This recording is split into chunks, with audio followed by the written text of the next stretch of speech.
We're back here at the Wilkesboro Speedway for the Holly Farms 400. Let's get into the starting lineup. Qualifying 2 weeks ago. On the front row, Bill Elliott qualifying in Dawsonville, Georgia in the Coors Melling Ford at 116.901 miles per hour. Flanking him will be Alan Kulwicki. Outside row 1, Kulwicki from Greenfield, Wisconsin at 116.436 miles per hour. Row 2, Kenny Schrader of Fenton, Missouri.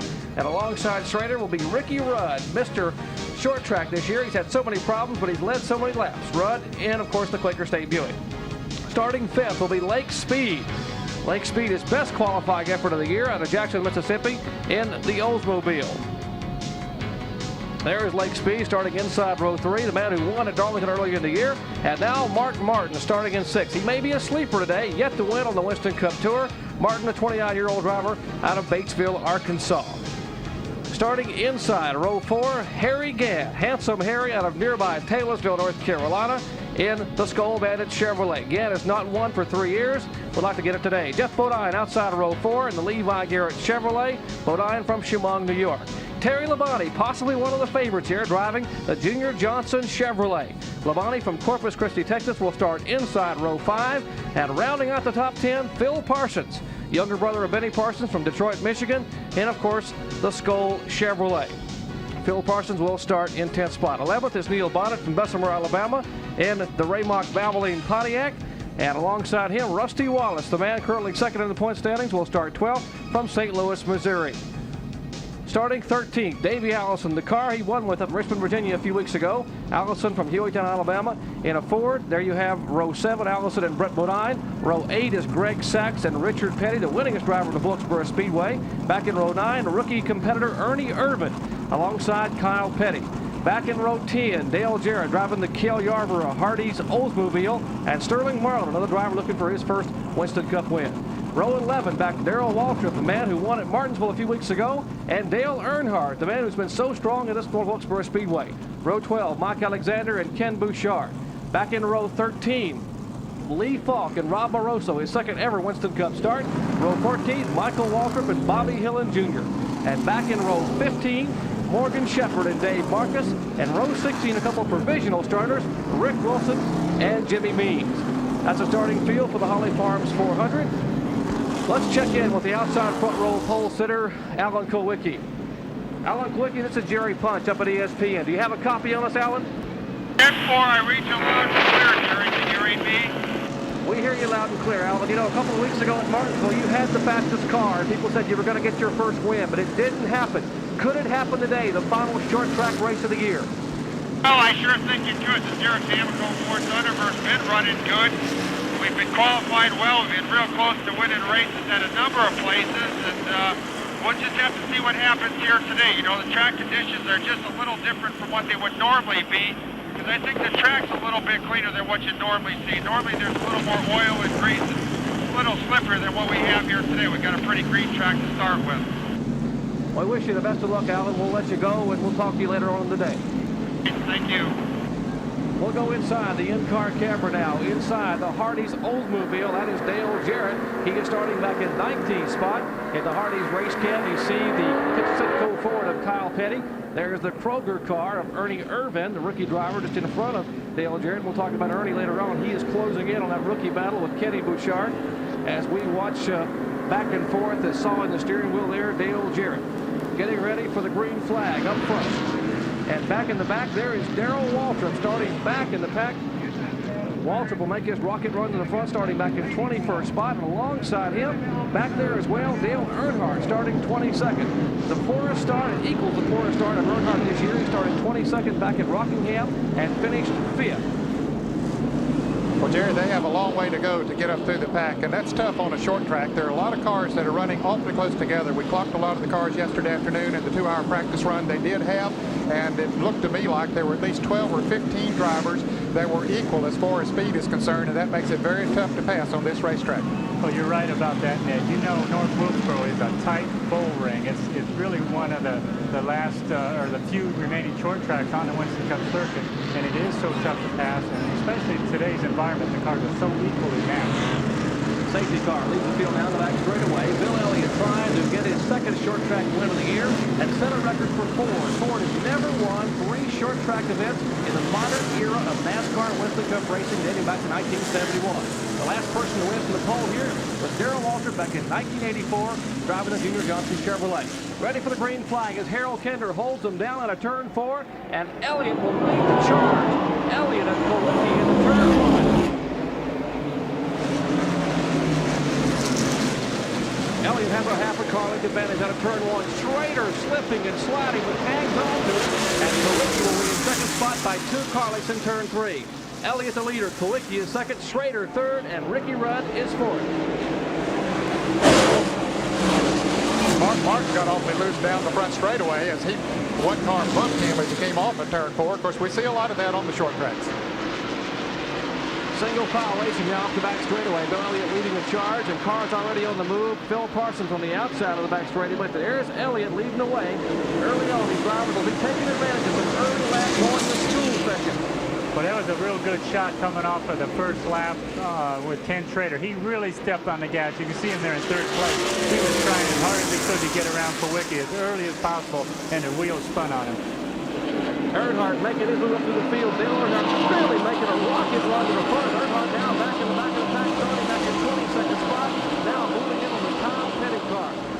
Look at the jump Dale Earnhardt got on Darrell Waltrip. You know, they started side by side, and Dale Earnhardt is what, 4, 5, maybe 6 positions ahead of Yeah, he moved up in there. He moves around Kyle Petty, just passes him with ease. Earnhardt jumped up to the outside on the first couple of laps, and Waltrip got boxed in behind a couple of cars down on the inside and just couldn't get away. But Earnhardt gambled a little bit, went on the outside, and it has really paid off for him as he's picking off positions. That's Earnhardt currently being shown in 16th spot, just back there behind the Greg Sachs car. Sachs driving for Buddy Baker in the Red Baron Oldsmobile. And meanwhile, you know, Darrell Waltrip being caught back in heavy traffic back in the field, and a lot of traffic back where Waltrip is. There's Earnhardt now making a move on the inside of Greg Sachs, and Sachs will slam the door down in turn 1. Well, Earnhardt certainly is not driving conservative here in the first part of the race. Of course, he's an aggressive race driver, but you would not know that he's running for points as aggressive as he's driving here early. But he knows that he has a race car that'll work and that can get up front, and he's going to try to put it there. But you know, Dale Earnhardt, after having that wreck last week at Charlotte, he's really going to have to try hard to make up the lost points. Back up front, Bill Elliott showing the way here in the early laps for the Holly Farms 400. Elliott the leader, out on Kolicki running in second spot, and about 4 or 5 car lengths back to Kenny Schrader in third. Let's go back in the pack. Darrell Waltrip still back in heavy traffic. Waltrip just moving in front of our camera car there of the Darrell Jarrett effort and trying to make a move. There is DW Darrell Waltrip trying to move inside of the Sterling Marlin Piedmont Airlines Oldsmobile.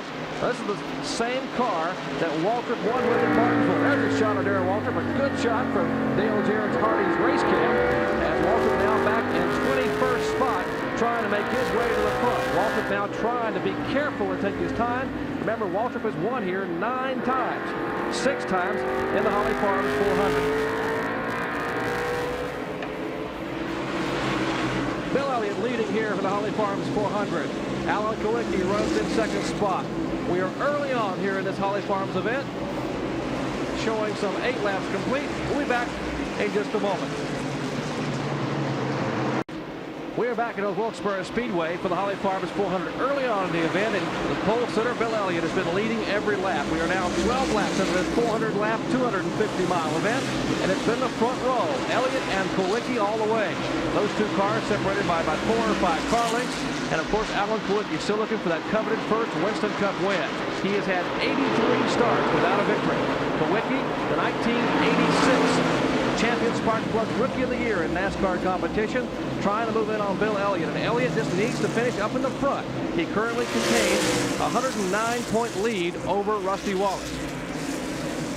Elliott's turning the track at a pretty good clip, Jerry, this early. He's turning about 20.4 seconds. In practice here yesterday, some of them were down about 20 seconds, but that was with brand new tires on. So he's setting a pretty good pace here after they have run some 10 or 12 laps. It's actually 15 laps now. Well, one driver who's trying to get his first short track win of the season, in fact, his first win ever came on a short track, that was Jeff Bodine. Bodine won on the short track a few years back, and of course, trying to get his win again. here at Martinsville, or here at Wilkesboro, North Carolina. Jeff Bodine, who started in 8th spot in the Levi Garrett Chevrolet. Let's go to the Bodine pits and Dick Berger. Dick? Well, Jerry, while the majority of fans are watching the front of the pack, the majority of pits are watching Jeff Bodine, and here's why. He's the only one of the front runners who elected to start this race on Hoosier tires. All the rest of the front runners started on Goodyear. Yesterday in practice, the Goodyear showed a tick faster than the Hoosier tires, but nobody knows what for sure is going to happen today. So far, he has not yet radioed his crew to have a conversation about tires. Everybody's watching Bodine, number 5. One pit stop has been made. Rookie driver Ernie Irvin came in. He had a flat right rear tire. His crew changed that. He's back out on the racetrack now, but he's at least one lap down. Well, both Elliott and Kowicki, the front two cars, are on Goodyear tires. And we mentioned Dick Bergen said that Jeff Bodine was on Hoosier. The other drivers starting on Hoosiers were Kenny Bouchard, Morgan Shepherd, and Rick Wilson. Only 4 of the original 32 starters opted to use the Hoosier tires. You can see Ernie Irvin right there on the inside trying to get around Alan Kowicki to get his lap back. That Alan Kowicki also, with the newer tires, is getting a comparison of scuff tires to new tires for the other crew members.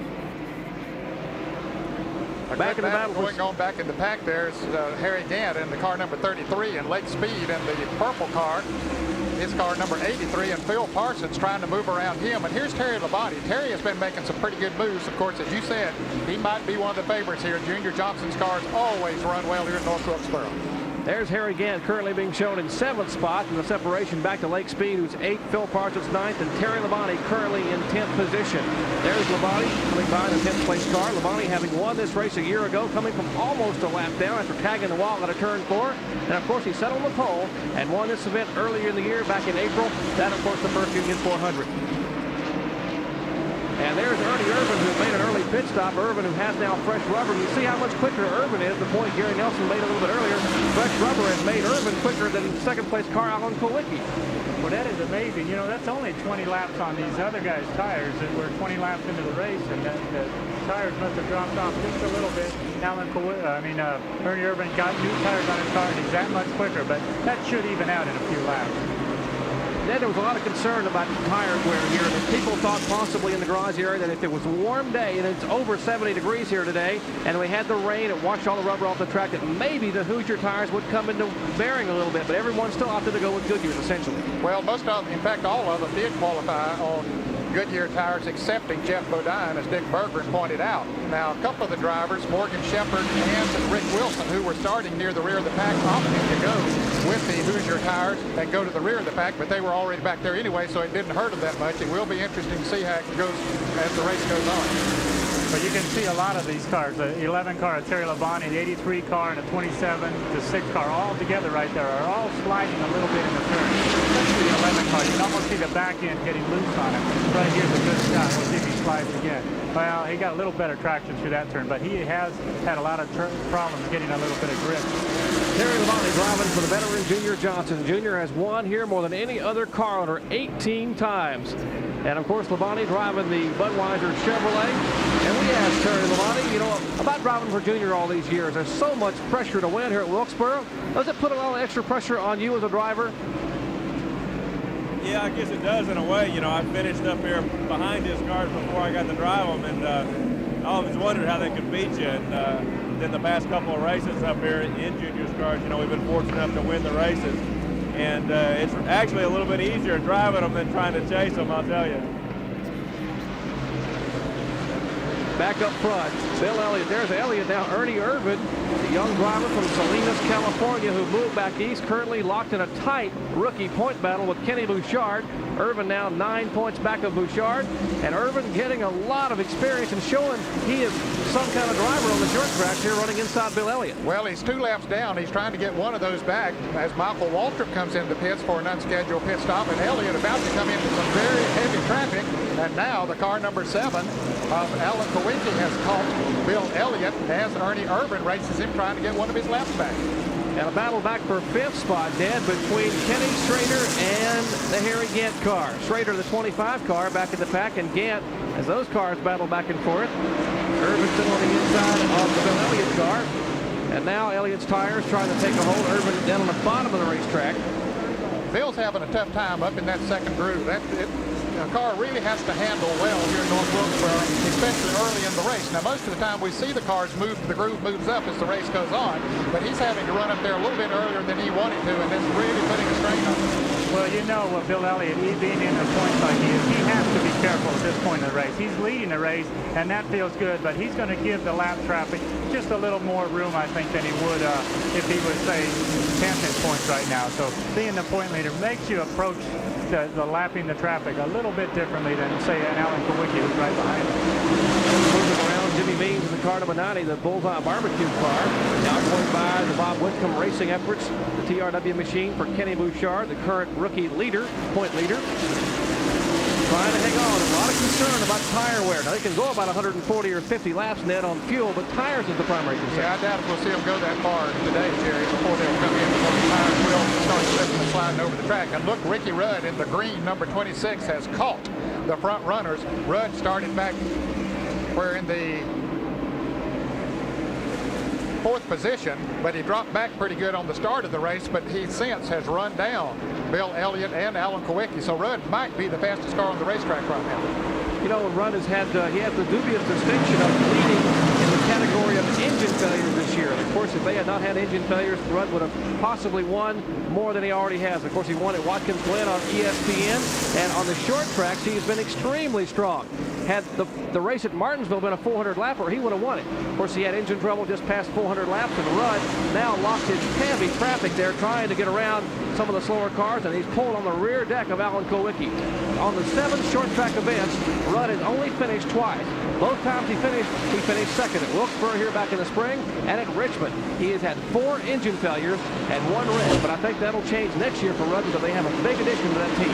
Yes, Lou LaRosa, who has been the chief engine builder for Richard Childers and the Goodwrench team that Dale Earnhardt drives for, is now working for the Quaker State team of Kenny Bernstein that Rudd drives for. Ricky Rudd looking for his first ever win here at Wilkesboro Speedway. His best finish in the past has been a second twice, we mentioned here.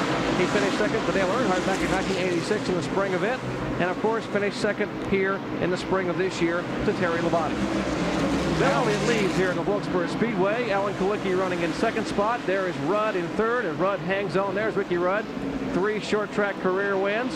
His only win of the season this year coming, of course, on the road course at Watkins Glen. And now, Jerry, we begin to see the yellow car of Jeff Bodine come into the picture. He's running in the 4th position. Jeff started back in the 8th position. We wonder if those Hoosier tires that he has on are beginning to come in.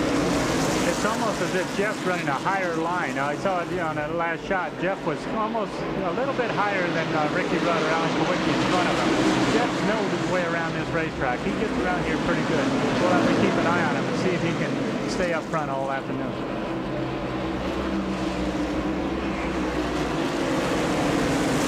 Alan Kowicki trying to stay there with Bill Elliott. Top 10 here at the Holly Farms 400. Bill Elliott the leader. Alan Kowicki running second. Rudd is third. Jeff Bodine 4th. And Gant is 5th. There's the top 10. We'll be back in just a moment. Battle up front here in the Wilkesboro Speedway. Alan Kowicki moving to the inside of turn 2. Elliott trying to hang on. Elliott on the high road. Kowicki on the bottom of the racetrack in turn 3. And Rudd has the best seat in the house. Well, they're getting ready to line up and go right by Elliott. See Jeff Bodine, Ricky Rudd all falling in place. Elliott's going to try his best to drop down low, but the car filling the hole with Ricky Rudd right there and Jeff Bodine right behind Ricky Rudd. So they're going to try their best to keep Bill Elliott on the outside. Well, remember, Bodine is the driver on the Hoosier tires, and Ned, the concern was about the 50-lap mark. What would happen? And we're just a few laps shy of 50. And it looks like that car is getting very good traction coming off the turns, and that's where they thought the Hoosier tires might work best, is giving them traction off the turns, because as the race goes on, it gets very slippery. It's hard to get traction. You run a very low gear here at North Wilkesboro, which puts a lot of strain on the tires as you come off the turns. However, Ricky Rudd is on good gear, and he's coming up there staying right with Alan Kowicki. So I guess it depends on how you have your race car set up. Boy, they lined up and went right by Bill Elliott. He's in 5th position. In 1 lap time, he went from 1st to 5th. There's Alan Kowicki going by our in-car camera and the Hardee's race cam there in Dale Jarrett's car. Alan Kowicki in the car number 7, the ZRX 4. He's being pursued by the 26 car. Of course, it's maybe the quickest car on the racetrack right now. just got a lot of horsepower off the corners. That, of course, is Rudd, and you just see Rudd coming in your picture there, and Dale Jarrett trying to hang on inside of Rudd, but Rudd will really put that throttle in and shoot by Jarrett down that back stretch. And here's Harry Gant coming into the picture also. Car number 33 that's on the outside of Dale Jarrett there at the moment. Gant is currently running in the 4th position. He has moved around Bill Elliott and has caught that front running pack. Gant starting back in the 7th position, worked his way up now to 4th, and he really likes this racetrack. In fact, his last win came here from Wilkesboro, I believe. Exactly 3 years ago, Harry Gant's last win came in the Holly Farms 400 in 1985. Field thundering by the start-finish line. That's the view that Harold Kendler gets when they come by as he watches the field with those yellow and green flags up there. And the car number 33 now trying to make a move inside of Jeff Bodine. As Bodine now on the high side and Gant on the inside, and Gant jumps back in the throttle and will have the advantage coming out of turn 4. Gant, who lives some 15 miles away down the road here in Calenville, North Carolina. This has to be Harry's home track. He ran a lot of the short track days here. He's driven modified cars here. And, of course, he likes the racetrack. We mentioned, Ned, that Gant's last win was 82 races ago right here in 1985. And, boy, would he like to rectify that. Of course, he'll be leaving this team, which is headed up by Travis Carter and owned by Hal Needham at the end of this year, and will go with a new team that Leo Jackson will head up. So he certainly would like to give them a victory before he leaves the team, because they've really had some tough luck the last couple of years. And, of course, that team is for sale. We understand that Hal Needham has the car number 33 team, the Skull Bandit team, for sale, and crew chief Travis Carter is trying to buy it. We understand the price tag is about $1.2 million. And, Gary, you'll take your check from the day and go buy it, probably. Well, yeah, I could write a check for that. I just hope that the guy wouldn't take it to the bank.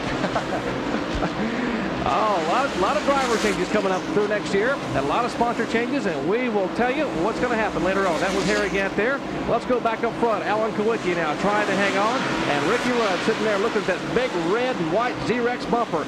And now Rudd says, I'm tired of watching that bumper. I'm going to make a move, and Kawicki says, nope, not now. Not a turn 2. They did bump a little bit as they came off of that turn.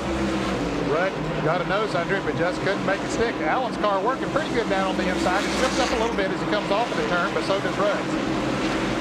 Alan Kawicki has to be a sentimental favorite to get that first Winston Cup win. A lot of people think if he's going to get it, it'll come on this short tracks. Now, we're not disparaging at all his Winston Cup Super Speedway experience, but he is awfully strong on the short tracks.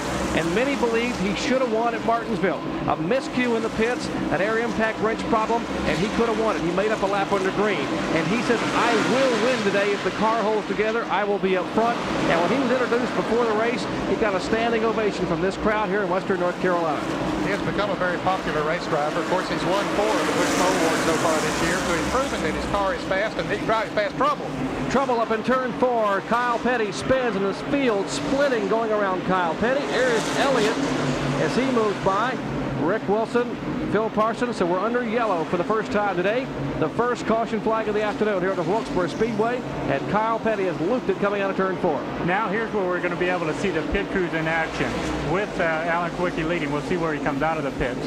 Okay, here's a replay of what happened up there. Dale Earnhardt had just gone around Kyle Petty and looked like he might have got bumped a little bit by Lee Falk as Kyle's car hit the inside curbing and around and caught just a piece of the car number 88 of Greg Sachs. So Kyle gets an assist from Lee Falk in spinning that car around out of turn 4. And the leaders are on pit road. Kawicki is in everyone in on this first yellow flag of the day. And we will watch some of this pit activity. Let's go to the Jeff Bodine pits and Dick Berggren. Well, Jerry, they are ready for a pit stop here, and they're about the only ones that are going to put Hoosier tires on. I just took inventory up and down pit road, and everybody else is going with Goodyears. Benny's at the other end of pit road. Benny, what do you see down there? Dick, I'm in the 9, the Bill Elliott pit there, going back with Goodyears. This was a very opportune pit. Caution flag for Bill Elliott because he was slipping back. Indeed he was, Benny. And Gary Nelson, would you, as a crew chief, after sitting here for 50 laps and watching what Jeff Bodine's car would do, would you jump now and go ahead and switch from Goodyear to Hoosier? No, I don't think so, because Jeff was on the move, and then Harry Gant came along with the Goodyears and went on around Jeff. So I think that Jeff maybe had a spurt there with his Hoosiers, but Harry Gant proved that the Goodyears were still outrunning him. And here's our leader back up front there. And of course, that is Ricky Rudd, 26, the Quaker State car. You know, that's the story, Ned. A lot of the crews thought maybe the Hoosiers would be okay for 40, 50 laps, but then they would go away.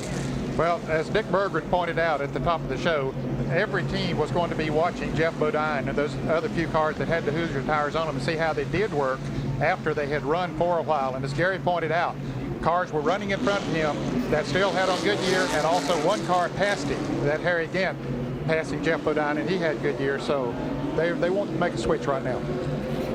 We are under the first yellow flag of the afternoon here at the Wilkesboro Speedway. The leader of the Holly Farms 400 is Ricky Rudd in the Quaker State Buick. We'll be back in just a moment. We are back at the Wilkesboro Speedway. We welcome you back to the Holly Farms 400. We have just gone green, and that man, Ricky Rudd, setting the pace here. Rudd staying on the racetrack, electing not to come in and pit, and he is shown as the leader.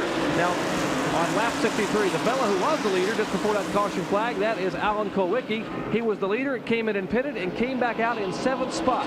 Now remember, Alan is an independent. He doesn't have the full-fledged pit crew some of the other guys have. He has only a couple or 3 full-time employees. But Alan, with Paul Andrews as the crew chief, has been doing an outstanding job on the short tracks. Well, I think Alan Kowicki also, to give him give his crew a little bit of credit, I think they were also blocked in the pits by Jeff Bodine's crew. The pits were real tight right there, and Alan Kowicki stopped first near the wall. Jeff Bodine came in on an angle and made it tough for Alan to get out of the pit. One of the biggest winners in that pit stop contest there during the caution flag was the car number 17 you see on the right side of your picture there. That, of course, is Darrell Waltrip in the Tide Chevrolet. Waltrip came in the pits in 10th spot and came back out in 5th. So an excellent job by Jeff Hammond, Sandy Jones, and the crew of that Tide Chevrolet to put him back up front in the thick of things. Darrell seems to be having some kind of a problem now, though. He didn't look as strong all of a sudden, like he may be having a tire going down. Back up front, Bill Elliott now moving around the car of Rick Wilson. Elliott can see Ricky Rudd, but Ricky Rudd has said see you folks as he has set sail. Kenny Bernstein, the car owner of the King Racing Quaker State Buick, has got to be smiling. Larry McReynolds and the crew, they felt the car dialed in all year long on the short tracks, but they have had motor trouble. And maybe, just maybe, today's their day. They will get that coveted first short track win of the season. Jerry, I think that he did make a pit stop during that caution period. He just beat everybody out of the pit stop. Let's go to Dick Bergman in the pits. Well, Nick Jarrett, it's an interesting story on Ricky Rudd's automobile. All year long, he's had trouble with engines. In fact, he's dropped out of 12 races this year with blown engines. This is not an engine in the car that was built by this team. They actually borrowed this engine from Bob Rahilly, who owns the 75 car of Neil Bonnet. This thing is really performing well for Ricky Rudd today. They're coming out of the corners where the horsepower really shows, and for a change, Rudd seems to have a piece that is very strong and likely very reliable. Let's take a look at the pit stop summary. We mentioned Alan Kowicki came in as the leader and came out in 7th spot. Rudd came in 2nd spot, came back out as the leader. Great pit work there by Rick McReynolds and the team. Harry Gant came in 3rd, came out 3rd. Travis Carter and the team trying to keep Harry up front. Jeff Bodine likewise. Waddell Wilson and the crew, he came in 4th and came back out in 4th. We mentioned the big gain by Darrell Waltrip. He came in 10th and came back out in 5th spot. Good battle back in the pack. There is Harry Gant, who is running back in the field. Gant currently being shown in 4th spot. Gant is 4th, and the car number 11 of Terry Labonte in 5th. Bill Elliott, of course, runs 2nd. He's not too far out in front of Jeff Bodine. In fact, Bodine is really dogging him right on his bumper, running in the 3rd position. And you know, the most amazing thing is the lead that Ricky Rudd has taken over this group right here. Ricky Rudd just shot away on the restart. I think Bill Elliott might have been holding up the line a little bit. Here you see Harry Gant just got around Jeff Bodine. I think right now that, yeah, there's Elliott falling back again. Well, Jeff Bodine just moved up on the inside of Bill Elliott and took the measure off him and moved away. So Bodine's car certainly working very well now, a little bit better than Bill Elliott's. I think that's putting it mildly. Bodine looked like Elliott may have thrown an anchor out as Elliott was slowing going into turn 3. And Bodine rode to the inside and took the 2nd spot. Jeff Bodine really has that car dialed in. As we may see, is there possibly a problem with the Elliott machine? He doesn't look as quick as he was early on. Let's go down to Benny Parsons in the Bill Elliott pit with Ernie Elliott. Benny? Jerry, I'm down with Ernie. Does Bill have a problem right now? Well, right now, Benny, the tire steiger's off just a bit. We're trying to adjust it. We made a change on the first stop, but it was just not enough, so we're going to adjust it the next time, and I think it'll be fine. Has he said anything since the last green? No, he just said steiger was still off a bit. Okay, no problem. Well, excepting for the driver out there, it makes it a little bit tougher on him driving the car if it's not handling quite as well. But he is staying up there. He's still in third position, so he really doesn't have a whole lot to worry about right now. And as Ernie said, as the afternoon goes on, to make other pit stops, they'll make adjustments on the cars and the tires. And Gary, as the crew chief, this track seems to be a little bit more forgiving than some of the other short tracks. At Bristol, if you have a stagger problem, you could be in the wall in a heartbeat. At Martinsville, the track is so tight, people can't pass. And if you have a stagger problem, you may get the chrome horn out of the corner and get spun. But here, there's a lot of room, so it's not a problem for Elliott. Well, you know, he'd like to be leading, but he does have a problem getting the grip off the turns. You can see right here, Harry Gant, he gets on the throttle. Well, that looked a little more equal that time. The last few laps we've seen Bill Elliott's kind of falling back. He doesn't look like he's in any serious trouble right now. He's just kind of riding in, you know, wherever he ends up, top 5 maybe, he's going to follow around until he can get some better stagger tires on the car. Elliott has never won at the Wilkesboro Speedway. His best finish coming in this race a year ago where he finished third. Now, he sat on the pole for both races last year and sat on the outside front row here in the spring. Remember, we talked at the top of the show, Elliott's short track program was his Achilles heel, his problem back in '85. And since 1981, the driver who has had the best average finish on the short tracks has become the Winston Cup champion. Elliott had only one top 5 finish back in '85, although he won 11 races and he lost the championship to Darrell Walton. Jerry, right now there are 23 cars on the lead lap. Of course, Ricky Rudd is the leader. In second place now is Jeff Bodine. Third is Bill Elliott. Harry Gant is fourth. In fifth place is Terry Labonte. Sixth, Darrell Walker. Seventh is the car number 7 of Alan Kowicki. Eighth is Rusty Wallace. Ninth is Dale Earnhardt. 10th, Mike Alexander. Here's a battle for that third position as Harry Gant tries to move on the inside. And Harry Gant brings this crowd of partisans to their feet. They're all cheering for the hometown favorite. Of course, can't we mention just a few miles away, his home in Taylorsville, and Gant takes third spot from Bill Elliott.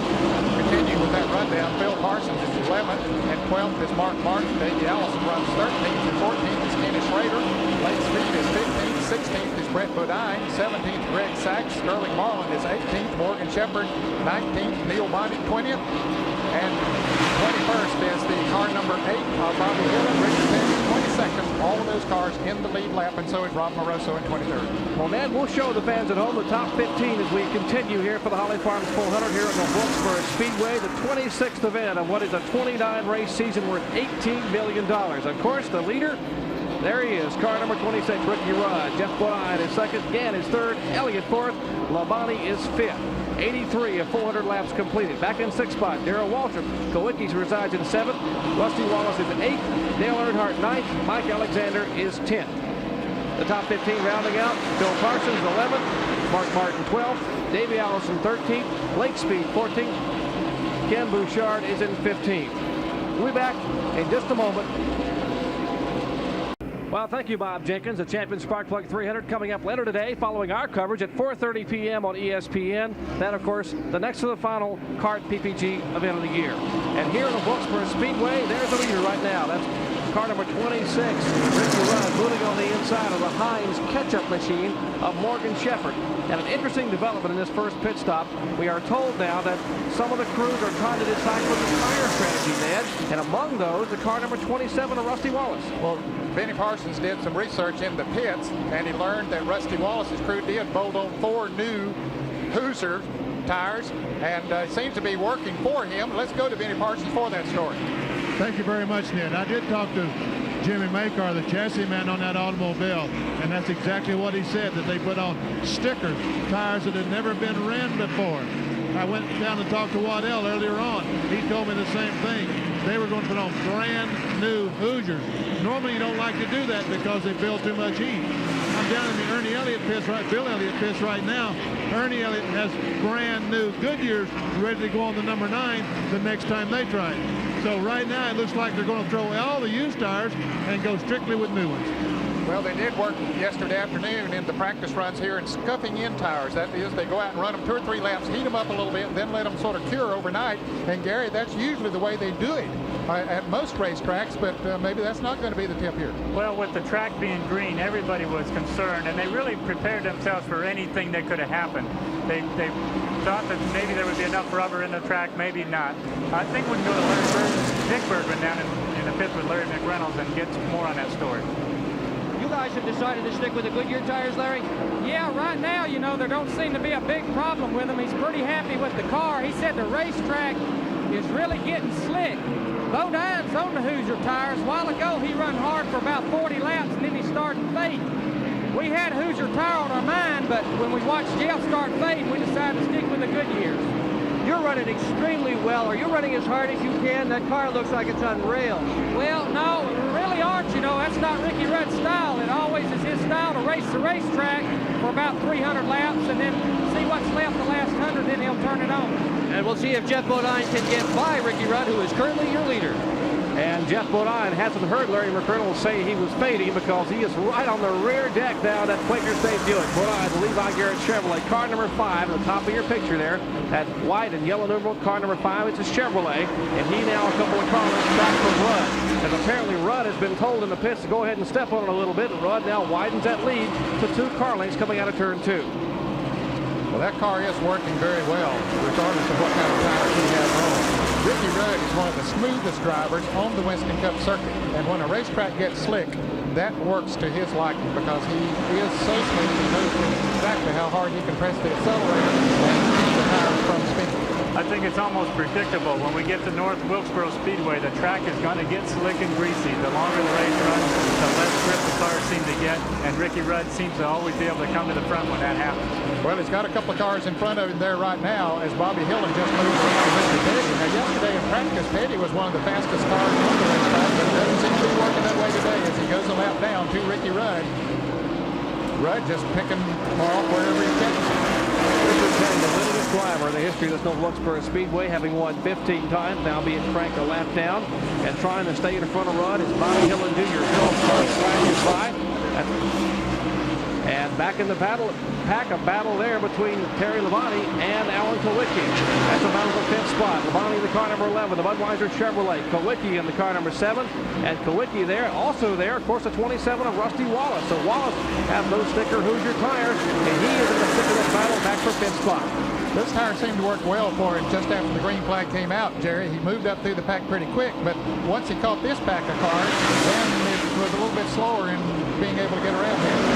This is probably what everybody envisioned at the beginning of this 1988 season as a tire war. You know, the tires close to each other. Here's the Hoosier tires chasing 2 Goodyear cars, and they're not too far apart. They're not really miles apart like we've seen most of the year. In fact, the last, I don't know, 6 or 7 races, I think the Goodyear have been clearly the dominant tire. Now we see the Hoosiers gaining just a little bit of ground. Maybe this is what the people envisioned when they said there was going to be a tire war in this race. Well, Terry Labonte just lost 2 positions there. Alan Kowicki moving up into the number 5 position in the car number 7, and Rusty Wallace in car number 27 taking advantage of the pass and moved on the inside of Terry Labonte as well. So Labonte's car doesn't seem to be working quite as well now as it did earlier. This is not the car that Terry Labonte won with here in the spring, or the car he won with last fall. That car was destroyed in a violent crash up at Dover, Delaware just a few weeks ago, back in the second event at Dover back in September, and they did not have time to rebuild the car. So they brought this car, the backup short track car, the same car that ran at Martinsville, and it ran pretty well at Martinsville, but they had been spending a lot of time preparing for 89 and getting that new 89 Ford Thunderbird ready, and so they were unable to repair their short track car to run here. But I tell you, Terry Labonte said any car Junior Johnson puts on the racetrack with Tim Brewer and the crew is going to be competitive, and it definitely is. Yes, fans, you did hear Jerry Punch right. That it will be a Thunderbird out Junior Johnson shops next year. Here's Ricky Rudd now moving up to put a lap on Brett Bodine. Brett is currently running in the 17th position, so Ricky Rudd is really putting this field, a lot of them, to rest, or at least a lap down. We mentioned the fact that Harry Gant's ride, the car of 33, the Mach 1 car, is for sale. Now, Ricky Rudd's car owner, we told, there's Ricky, the current leader. His car owner, Kenny Bernstein, we understand, made an offer to Hal Needham to buy that team. They didn't really want the team per se. I think he wanted the shop to build his engine program. And everyone in the garage seems to believe that if Rudd gets the engine program together now with the new engine builder, Lou LaRosa, who had been with Dale Earnhardt for 3 Winston Cup championships, and LaRosa will be with this team next year, watch out for Rudd in that King Racing effort. But you see Ricky Rudd and Jeff Bodine in a little bit of a predicament here. The cars that are being allowed are supposed to move to the inside and let the leaders go around on the outside. So here's Ricky Rudd with one car trying to move the inside of Michael Walter. Ricky Rudd needs to go around him on the outside, but now he goes to the inside also. Mike Walter for the Country Time Lemonade Pontiac up in turn 3, and now Rudd will go to the inside, and he will take Jeff Bodine with him. They have now gone by towards Brett Bodine and Bobby Hillen, and apparently Rudd really has a muscle coming on the corner. Bodine runs in on him in the turns. Rudd just pumps that throttle and just pulls him by 2 or 3 car lengths coming down the straightaway. He's getting good traction off the turn, and that is the key on the short track, is getting good traction off the turn. Now you see a couple of cars up in front of him. Mark Martin is the next car. Martin's running in the 16th position. Car number 2 made an unscheduled pit stop early, so he was a couple laps down. And contact there as Rudd's car just gets a little bit loose, and Bodine has to get on the binders. Ricky Rudd gathers it back in, but now Bodine will have lost a number of spots. Back to Ricky Rudd, about 6 car lengths separating those 2 cars, and Rudd did a masterful job of keeping that car from spinning. Oh, that was a close, and you see the big dent on the front of Jeff Bodine's right front fender where he hit the back of Ricky Rudd's car. That was a great job of driving by. You can see him waving, giving Jeff Bodine hand signals. Stay back a little bit. And Rudd has nowhere to go. Those cars running side by side. Now Mark Martin finally gets around the car number 2, and that does give Ricky a groove to run in for several laps. He simply has nowhere to go. He's just in there figuring which one of those drivers is going to pass the other one first. As it turned out, Mark Martin followed the right guy. Mark Martin in the car number 6 there, the Strolling Light Ford. That was Jack Roush stable. Martin surprised. He qualified 6th, and many thought he'd be a contender for the pole, but they put fresh tires on the car and slipped and slide during qualifying, and now he's left early on here. Somewhat of a surprise. Young Mark Martin, a good short track driver. He has a lot of short track experience, a lot of winning short track experience in the Midwest and ASA ARCO competition.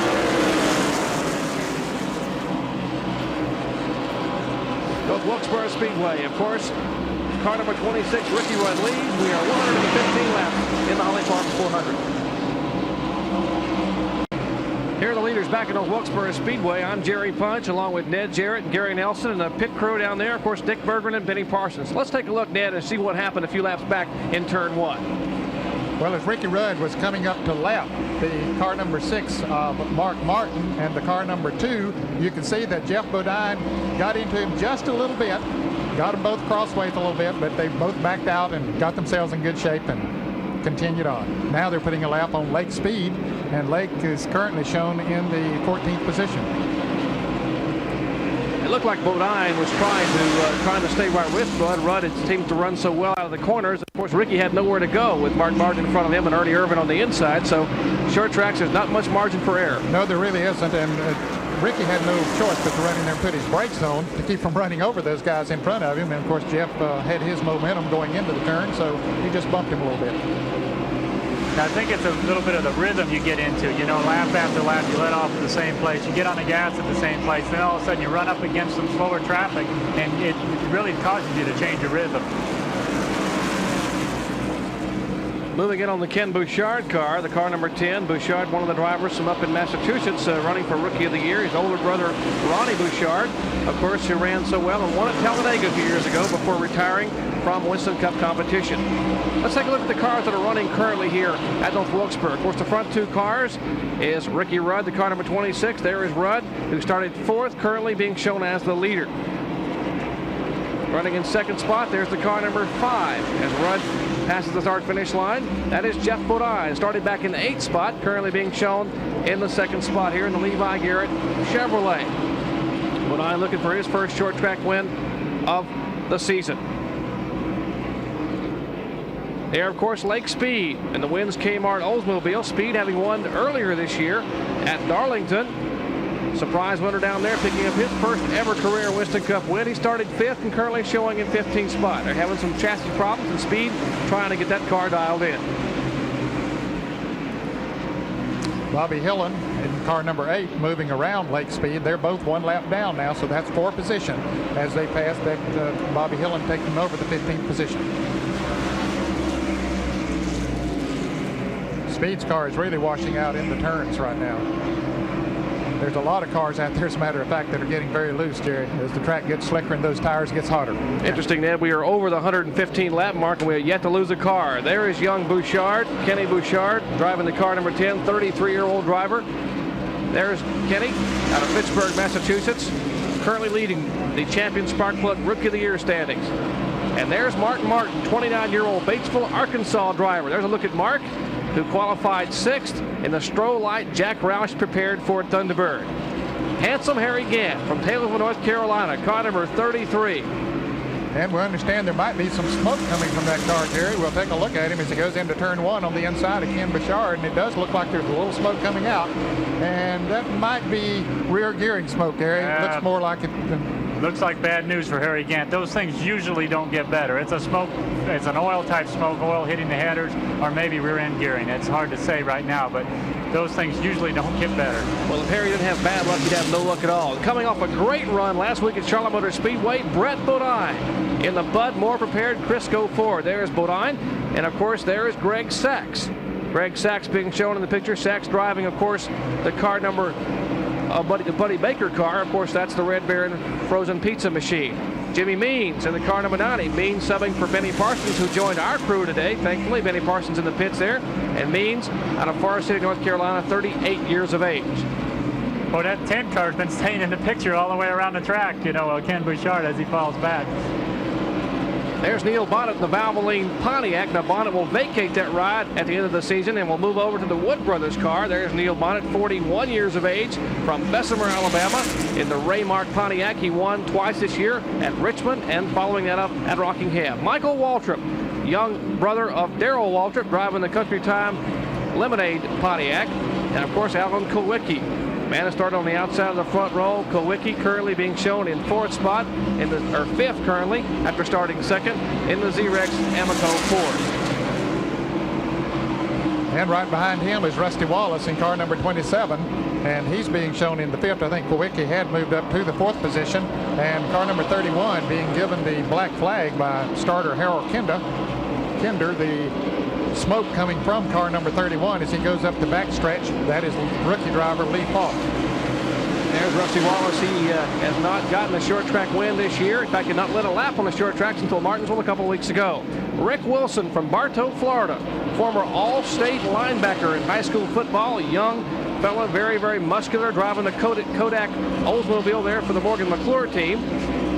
And Mike Alexander, a young driver from Franklin, Tennessee, 31 years of age, subbing for Bobby Allison, the injured Bobby Allison. We'd like to say hello to Bobby, watching back in Birmingham, Alabama. And Bobby, we want you to come back in a hurry. Awfully good to see you last week at Charlotte. And, of course, the pole sitter, Bill Elliott, in the Coors Motorcraft Ford. Elliott trying to hang on to that 109-point Winston Cup point lead over Rusty Wallace and Dale Earnhardt. Here's young Rob Moroso in car number 22 as Greg Saxon, the car number 88, moves around him. Rob, as you mentioned earlier, in his 2nd Winston Cup event, he ran last week in the Oakwood Homes 500 at Charlotte, and Davey Allison in the Havoline Ford number 28 moving around on the outside of Rob Moroso. Back up front, the lead duo up there. That's Ricky Rudd in the car number 26, moving in on Kenny Schrader. Schrader had qualified so well early on, qualifying in the 3rd spot, and now about to go a lap down to Rudd. An indication of just how strong Ricky Rudd is. And Gary, you can really, if you miss the setup a little bit on the short track and you say you're a 1/10 of a second off, it doesn't take long when you turn this track in 19 seconds to get a lap down. Well, North Wilkesboro goes two ways. We've seen it here with a lot of cautions. Every 20, 30 laps a caution would come out, and we've seen it with very few cautions. This looks like one of the type of races with very few cautions, and if you're off a little bit, it's not long before the leaders come back to get you. Look at Harry Gant. He is really driving. I think, Ned, maybe some of that oil smoke is getting under his tires, or maybe, I don't know what it is, but his car is really turning sideways on him when he gets on the throttle. Yes, it is. And, of course, part of that would be tire smoke as he comes off of the turn as he tries to move around Dale Jarrett. And speaking of running without caution, Darrell Derringer, I believe, is the only driver who has won here at North Wilkesboro, led every lap from start to finish in the Junior Johnson car. I believe that was back in 1966, and he won the race. And we'd like to say hello to Darrell, who's in the hospital in Charlotte, North Carolina. Hope he's feeling better today. He's had a pretty rough week. Darrell, of course, is suffering from cancer. They're the front two cars. Ricky Rudd, of course, and Jeff Bodine moving back in the pack as they are working up on the Dave Marcus car, Marcus's shop. And the car number 9, that is Bill Elliott back in the field, moving around the Kenny Bouchard machine. And we understand that they might be about to make a tire change. Let's check in with Benny Parsons in the pits. Ned Jarrett, just a moment ago, these Goodyears were the tires in front, the sticker Goodyears that we talked about. Just a moment ago, the Bill Elliott crew took these tires, put them to the back, and put the brand new Hoosier, the sticker Hoosiers, up front. These would be the next tires to go on the car. They watched the 27 car change to Hoosier, the 27 car passed them. And that's who they've got to outrun today, is the 27. And of course, that's Rusty Wallace, who's battling for, as far as the points are concerned. Here's Elliott on the racetrack. Still running good out there, but he's dropped out of the top 5 at the moment. Well, then I think the second and fifth place cars have gotten a lot of people's attention. Of course, Bodine in second spot and Rusty Wallace in fifth, both on Hoosier tires. And Bodine is really giving a fit now to Ricky Rudd coming out of turn 4. There's Robbie Moroso, a 20-year-old driver, just turned 22 weeks ago, and he turns that Oldsmobile down pit road, and it looks like he will have a pit stop, and possibly he has gotten some sheet metal damage on the left side of that car. Steve Bird and the rest of the crew will go to work on it. A tough break for young Moroso. And Garrett, he was an impressive young driver for you a week ago at Charlotte. He started 34th. There's Robbie. He started 34th and finished a respectable 14th. But we really had a good time, you know, taking Robbie to his first Winston Cup race. I was fortunate enough to be the crew chief on the team. He ran, he qualified for the race, ran in the top 20 all day, and ended up 14th overall.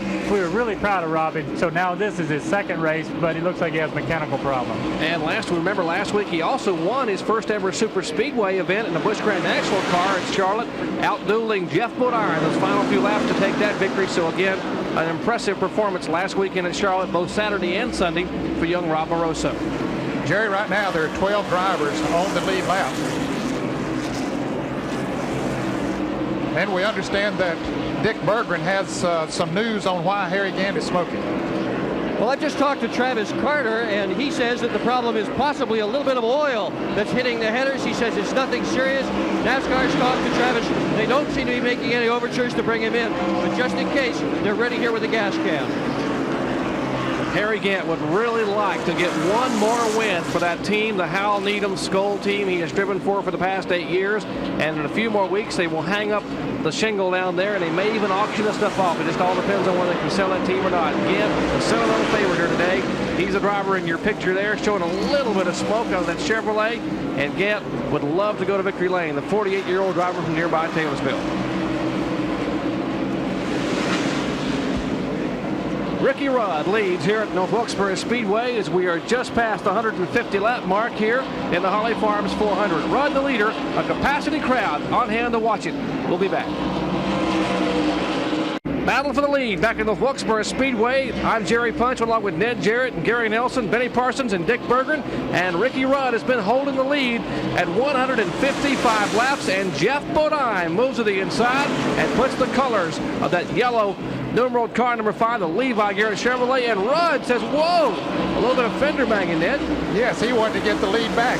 Jeff caught him in some traffic and moved on the inside and just took away the lead. But now Rudd has muscled his way right back up front. Muscle is right. I believe these guys are getting at it.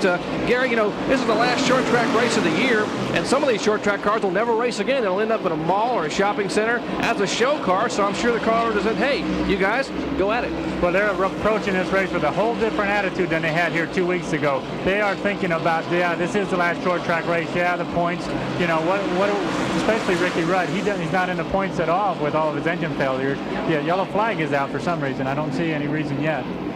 Okay, well, that'll be a break that a lot of drivers are looking for, that they want to come into the pits and get some fresh tires on those cars, because there were some of them that were sliding all over the place. And we'll keep an eye on Bill Elliott, the pole setter. Remember, Benny Parsons has told us they had those Hoosiers ready to go on the Elliott car, as now the yellow flag waving by Harold Kinder, and they will be feeding time at the zoo. Everyone making that left-hand turn down pit road. Here is Rudd and Bodine. As we will watch these leader pit stops, let's go to Benny Parsons in the Rudd pit. Benny? Ricky Rudd pulls the car to the stop. They're going around to the right side. All the rest of the cars are coming in right behind him. There's the Kenny Schrader car right behind Rudd. Here comes a Bill Elliott car into his pits. They have the right side change on Rudd's car. They're going to the left. They're putting the Goodyear tires back on Rudd's car. Bill Elliott is going to switch to Hoosier. Up on pit road is Dick Berggren.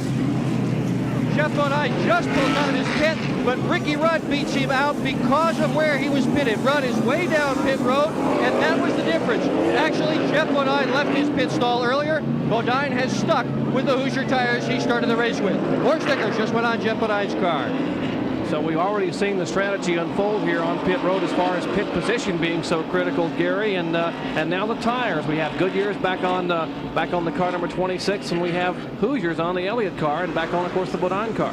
Boy, what a battle. You know, between the two tire companies, like we were talking really all race long, we've got the leader running the Goodyears and the second place car on the Hoosiers. Well, we're under the second caution flag of the day here at Wilkesboro Speedway.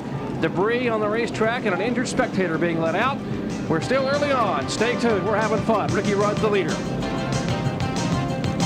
We welcome you back to the Wilkesboro Speedway. 160 laps are in the books here as we are in the Holly Farms 400. 400 laps, 250 miles will be the completion of this event, as we will have 3 more Winston Cup shows to go, all 3 on ESPN, as we go to the countdown, the road to the Winston Cup. Will it be Elliott, Wallace, or Earnhardt?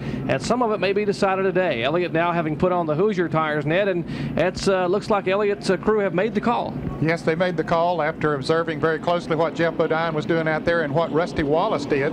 Wallace now is up in the 3rd position. He made a good pit stop. So did Dale Earnhardt. Earnhardt and Darrell Waltrip were in jeopardy of going a lap down before this caution came out. So it worked to their advantage very well as they were able to catch up to the field, get in, made good pit stops. The signal now being given for 1 more lap, and we'll go back to green flag racing, and it should be some good racing. Should be some outstanding racing. The safety car has the field, and we'll watch the replay here as the Dale Earnhardt car in front of Kyle Petty. He gets tapped by the Lee Falk effort. Kyle keeps the car down low. Great job by Greg Saxon, the car number 88, to miss Kyle Petty. There's, of course, Brett Bodine. That was the first caution flag of the day. And this latest caution flag was an emergency caution. There was an injured spectator who wanted to let across the field there, and there is no tunnel here, of course, and they have to cross the racetrack. They let him walk across the track over there toward the emergency safety crews outside, as we are ready to go back to green here at Wilkesboro. Top 10, of course, Ricky Rudd being shown as your leader. Rudd is the leader. Jeff Bodine in 2nd spot. Back in 3rd spot now being shown is Rusty Wallace, as we're getting ready for green. It's a beautiful new pit road, a totally revamped Wilkesboro Speedway, and Harold Kender unfurls the green, and Rudd jumps in the throttle and leads the charge down in turn 1. Rudd was quick to get on the accelerator so he could get down to the low side of the racetrack. That's where he's been running most of the day. Some cars had already started to move up high before that last caution come out. Now Jeff Bodine is going to have to move high to move around Sterling Marlin. Sterling Marlin driving the car number 44. That's the blue, white, and red numeral Piedmont Airlines Oldsmobile. Marlin there right in front of the Jeff Bodine car. Heavy traffic back in the pack. There's the Hardee's race cam inside the Hardee's Oldsmobile for Dale Jarrett. Jarrett pulls to the rear deck of Harry Gant, and Gant there trying to move inside to the Folger Chevrolet. That's the car of Kenny Schrader. You see the leaders up in front there. That's the Sterling Marlin car on the inside as Bodine trying to work around him.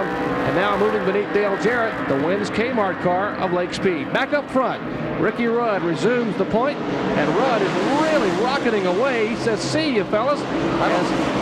Jerry, I don't think there's any question but what the Goodyears are quicker when they first put them on. They just, he sprinted away the last time after the tire change, and this time he has done the same thing. And Jeff Bodine, of course, would have put new Hoosier tires on as well. So I think the Goodyears are certainly faster, at least in the first 10 laps or so. Dale Earnhardt now being shown back in 3rd spot, and he certainly wants to win here. A disappointing finish last week involved in a crash at Charlotte Motor Speedway. He knows he has to win, no doubt about it. Earnhardt has to win here and the remainder of the season to have a shot at that 4th Winston Cup championship. You know, also Dale Earnhardt right here on the screen and Rusty Wallace right behind him haven't led a lap yet this race. You know, know, the leaders have been Alan Kowicki, Ricky Rudd, and Jeff Bodine just for an instant. So these guys are looking for that 5-point extra bonus if they can lead any lap. And obviously they'd like to lead the last one, but any of them, anywhere along in here would do a lot, put them a lot more at ease. And of course, Bill Elliott did lead in the early part of the race, so he does have that 5 bonus points. So already working from somewhat of a disadvantage are Earnhardt and Wallace. They know that Elliott has led a lap, and Earnhardt says, I've got to catch him and lead. Earnhardt now really starting to flex the muscle a little bit. That team a little bit down last week after losing their engine builder, but they are a team effort, as Dale Earnhardt has tried to stress. Richard Childress, Kirk Shelberdine, and the crew, Will Lynn, they all said, we're a team. We lose one person, and everyone else sort of will close the ranks.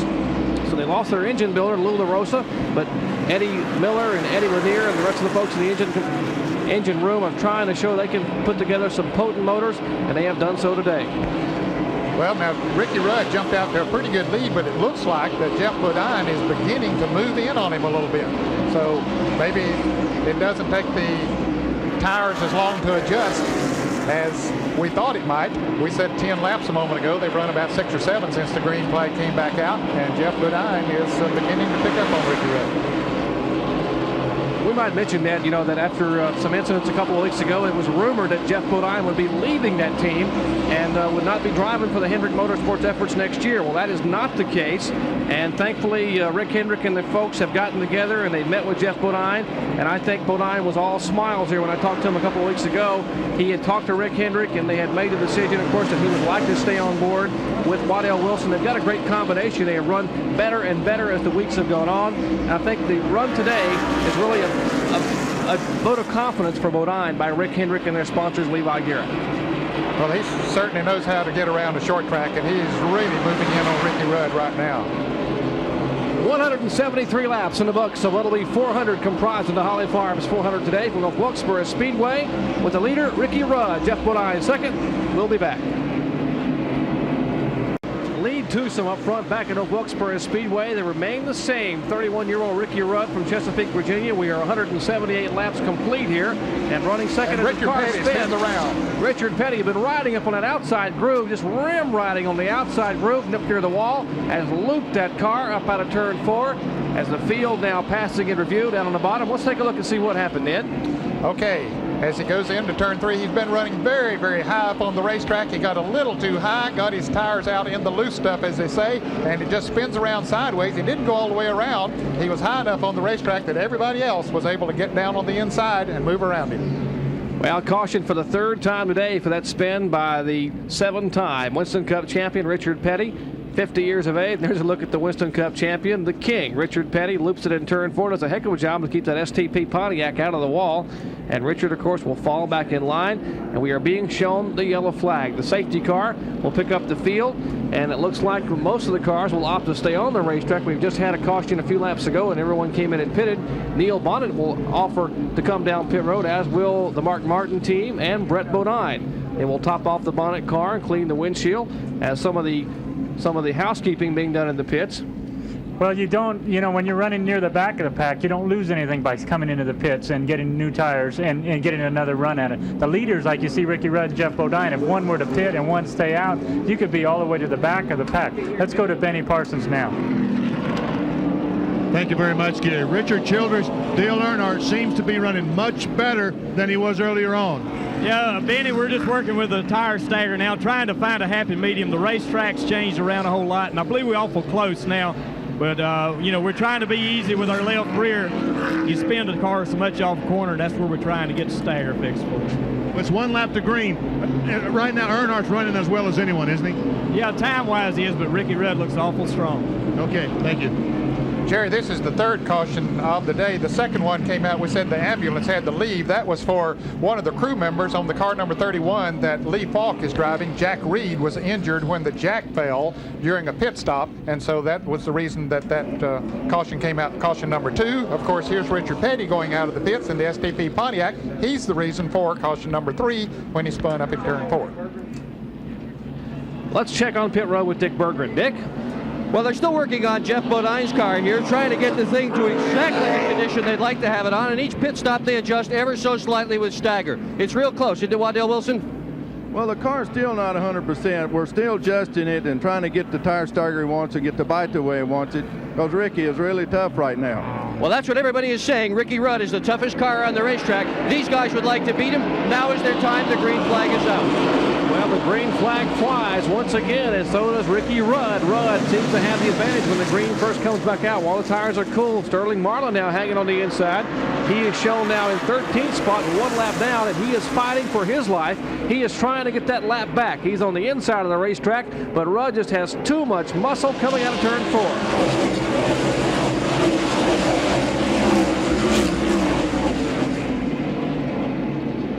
Out of turn 2, Sterling Marlin now hangs on the bottom groove, and Jeff Bodine content to sit back there in the car number 5. That is Bodine. He is sitting back there watching Marlin, and Marlin really gets a good bite out of turn 4 and pulls in front of Rudd. Now Sterling Marlin would like to see another yellow flag, a quick one, if he can try to hang on in front of Ricky Rudd. And look at the inside. Here is Mr. Bodine, Jeff Bodine, having never won at Wilkesboro Speedway, trying to get inside Ricky Rudd. And the man who's sitting back there, you just see the top of his car. Now the whole car is Dale Earnhardt. Look at Ironhead, the nickname they call him. Dale Earnhardt back in 3rd spot in the Goodrich Chevrolet.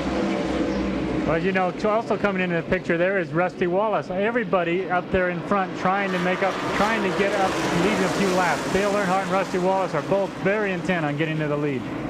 Well, Ricky got sort of frustrated there when Sterling Marlin trying to get his lap back, which that's what Sterling had to do. He needed to move to the inside, and he did exactly what the rules called for him to do. But he had the fast groove, and he was able to stay down there and get his lap back. But now Jeff Bodine about to put him a lap down again. But it sort of frustrated Rudd, I believe, a little bit. But he's backed off, cooled off a little bit there now, and we'll see what he can do. Jeff Bodine, his last 7 trips on Wilkesboro Speedway, he has finished 2nd twice, 3rd once, and 5th 4 times. He's never won, we say, in a Winston Cup car, although he did pick up a win in an open-wheel modified car for NASCAR racing back here in 1980. There's a look at Jeffrey Bodine, 39 years of age. And Dale Earnhardt now stalking the car number 26 of Ricky Rudd. Earnhardt would like to get up there, as we said earlier, and lead a lap. He sees Jeff Bodine getting away, so that's going to diminish his chances of leading a lap if he can't get around the car number 26 of Ricky Rudd, and of course the lap car number 44 of Sterling Marlin. And the big white and green Kodiak Pontiac now pulls up on the rear deck of Dale Earnhardt. There's the one green car. That's the Rudd machine. And Rudd, a little bit of fender contact, right front and left rear. Rudd, the car number 26, tagging that sheet metal from Sterling Marlin. And Sterling now moves up a little bit higher and gives Rudd the bottom groove. And Earnhardt will try to slide through as they exchange a little bit of paint out of turn 4. Ricky Rudd just kind of bowled his way through there. He let Sterling Marlin know he was there, and then he just kind of forced his way in and finally got around him. I'm sure Ricky Rudd is a little bit frustrated right now, losing the lead. And look who's on the bumper of Dale Earnhardt. We see Earnhardt on the right of your screen, but right on his back bumper is Rusty Wallace in the Kodiak Bear, car number 27. And there are 2 no harder chargers in all of auto racing than those 2. Boy, when they get together, they put on a show. Rusty Wallace driving here, driving for his life, trying to gather as many Winston Cup points as he can. He needs to lead a lap, so does Earnhardt, and they are currently being shown back in 3rd and 4th spot. There's a 2nd place car of Rudd going by, and there's Earnhardt and Wallace. They're running 3rd and 4th here. They're reversed in the Winston Cup point race. Of course, Earnhardt currently in 3rd spot, some 74 points behind Rusty Wallace and 183 back of Bill Elliott. Boy, that is something. You take the top 4 cars right here. You got the leader on Hoosiers, 2nd place on Goodyear's, then the next car on Goodyear's, and then 4th place on Hoosiers. Pretty evenly matched here at Wilkesboro Speedway. We're glad you're with us here for this Holly Farms 400. As the road to the Winston Cup winds down on ESPN, you'll see every single Winston Cup event for the remainder of the year here on ESPN. And currently, it is a Jeff Bodine show. Ricky Rudd, the dominant car early on, but Bodine, in this latest pit stop, has put on those fresh Hoosier tires, and now he will lead Ricky Rudd by some 10 car lengths. And there is Dale Earnhardt and Rusty Wallace, the 3rd and 4th place cars. Earnhardt's the car number 3, the Goodrich Chevrolet, that black and silver numeral car number 3, and the white car with the green numbers, that of course is Rusty. Currently shown in the 5th position back behind them is Harry Gant, who is still hanging in there. Even though he had a little smoke early, it hasn't bothered him too much. He's still hanging in there. He's about second behind the 3rd and 4th place cars of Earnhardt and Rusty Wallace. Wallace has to be pumped up, Ned. Coming off the performance a week ago at Charlotte Motor Speedway, Wallace lost a couple of laps, had tremendous frustrations early on with several unscheduled pit stops.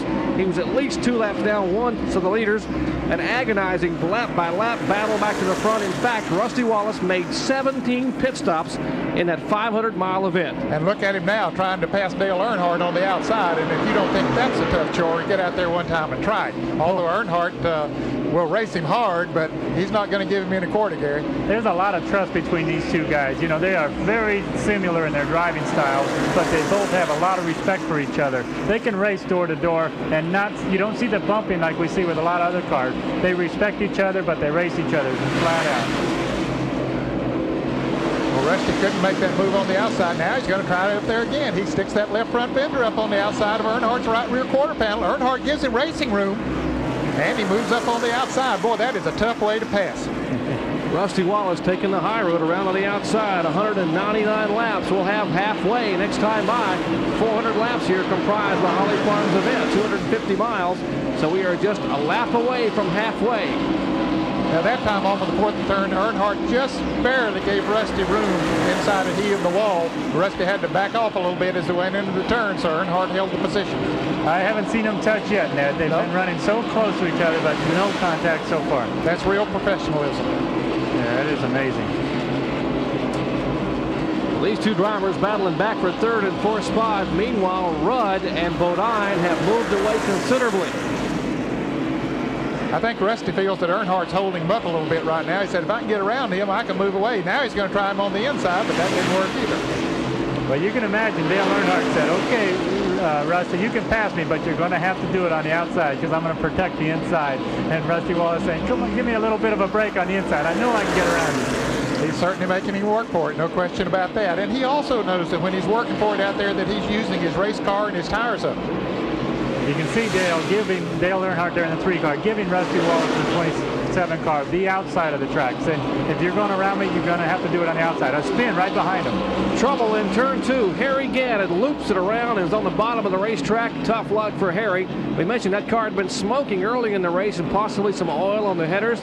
As Gant's car slipping and sliding, he was trying to hang on to it, couldn't quite keep it straight. The car spins, and now he sits on the grass trying to get the car refired as we are under caution for the 4th time today. We are under caution at Wilkesboro Speedway for the spin by Harry Gant. The leader, Jeff Bodine, just past the halfway mark.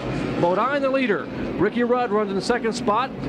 Rusty Wallace is 3rd, and Dale Earnhardt is 4th. From North Wilkesboro, we'll be back. We welcome you back to the Wilkesboro Speedway, just past the halfway point. We are under the 4th caution flag today. We are showing 205 laps in the books.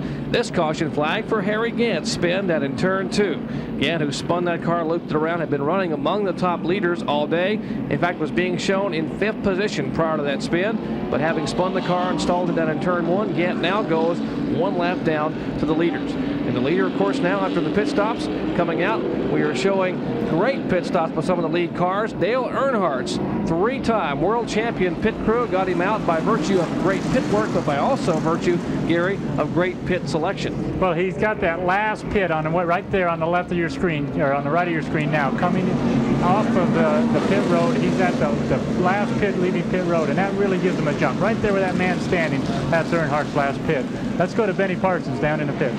Gary Nelson, these fellas are all over these tires that came off Darrell Waltrip's Tide machine, checking the circumference of them, making sure that the stagger stayed the same, because what the stagger does means how they're going to have to adjust the car. As soon as they were able to lay them down, 4 people went straight to them and started measuring them to make sure. They were having trouble measuring this one, just to make sure where the stagger is so they can adjust the car. That's Bill Wilburn there, this tire specialist for the Tide team. In fact, a good tire specialist is probably as important as a good crew chief. Well, you can see him there with the tape measure. He's measuring the circumference of the tire, comparing the inside to the outside, trying to get them matched up just right. Back to green, and more importantly, Dale Earnhardt has now led a lap. So Earnhardt has picked up those 5 bonus points, and Rusty Wallace says, I need to lead one. Wallace comes like out of a chute, a rocket chute down the back straightaway, moves up on Earnhardt, and it's a half a car length out of turn 4.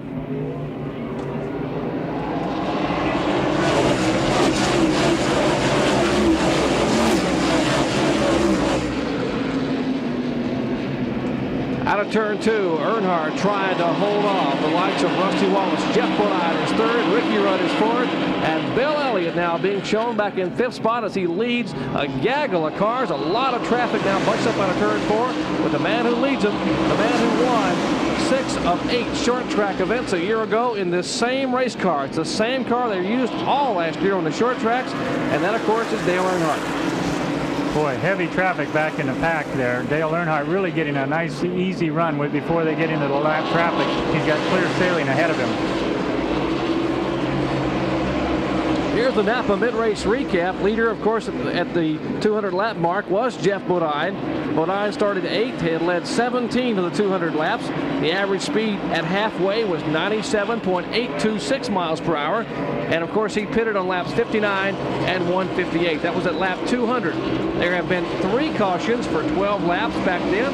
There were 5 leaders, 7 lead changes. 32 cars started, 30 remain running, very little attrition here, and there were 12 cars on the lead lap. The 2 drivers out of the race, youngster Rob Moroso and the veteran Lee Falk. So 30 cars still running here, the Napa mid-race recap. And there's the man they're chasing right now. 35-year-old Dale Earnhardt, 3-time Winston Cup champion, and Earnhardt has pulled away somewhat, Ned, from the car of Rusty Wallace. Yes, he has. He was dogged for a couple of laps after the green flag came out, but then he was able to move away and get himself a little bit of breathing room. Now, just before the caution came out, they were really dogging each other. Rusty was trying to get around Dale Earnhardt, but remember, Earnhardt has on Goodyear tires, and they certainly work good when they're cool. Rusty still has on the Hoosier tires, but we'll see after they run a while if that changes. Now, we mentioned this is the same car that Earnhardt used to win 6 short track events a year ago. This is not the brand new, the good short track car that Wallace's team has. They took that car they ran at Martinsville and set on the pole with the new track record, and they have converted it to an intermediate car. They want to run that car at Rockingham. In fact, Rusty Wallace was at Rockingham, North Carolina, where we'll be next week, a week from today, for the AC Delco 500, and he tested that car this past Thursday and ran laps over 147 miles per hour. This car that they have here, the car number 27, is an old car. Remember Bristol? When Rusty barrel rolled his good short track car 7 times in practice? Well, that car was Holly. That's his good short track car. This car they've nicknamed Madonna. They had to rebuild it, and they ran it at Richmond. It's the car that they had trouble with at Richmond when he and Bodine got together. And of course, they brought it here to North Wilkesboro.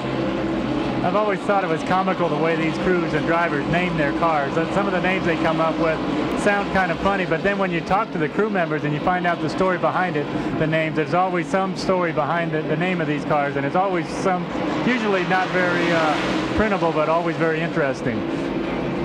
There's Rusty Wallace. Of course, we mentioned the fact that he and Dale Earnhardt are best of friends both on and off the racetrack.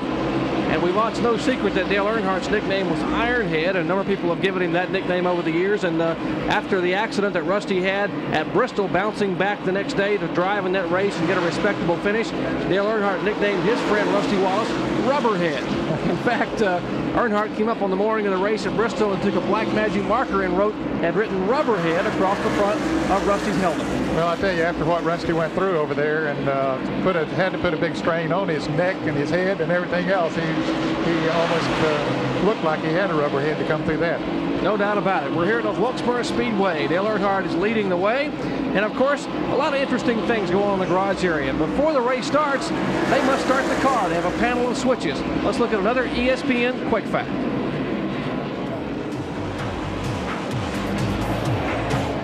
Quick Facts are brought to you by Quaker State Motor Oil. The big Q stands for quality. Always has, always will. In NASCAR modified racing and in IndyCar racing, they use what's called rack and pinion steering. Now, this is what we're talking about here. This direct rod coming out of the steering column comes up to a pinion gear and down to a rack here in the front of the car. This rack has small teeth on it. As this pinion gear slides back and forth over these teeth, it runs the rack back and forth and turns the front tires. It's a very sensitive form of steering, but also very delicate. One least little bump could snap this rack.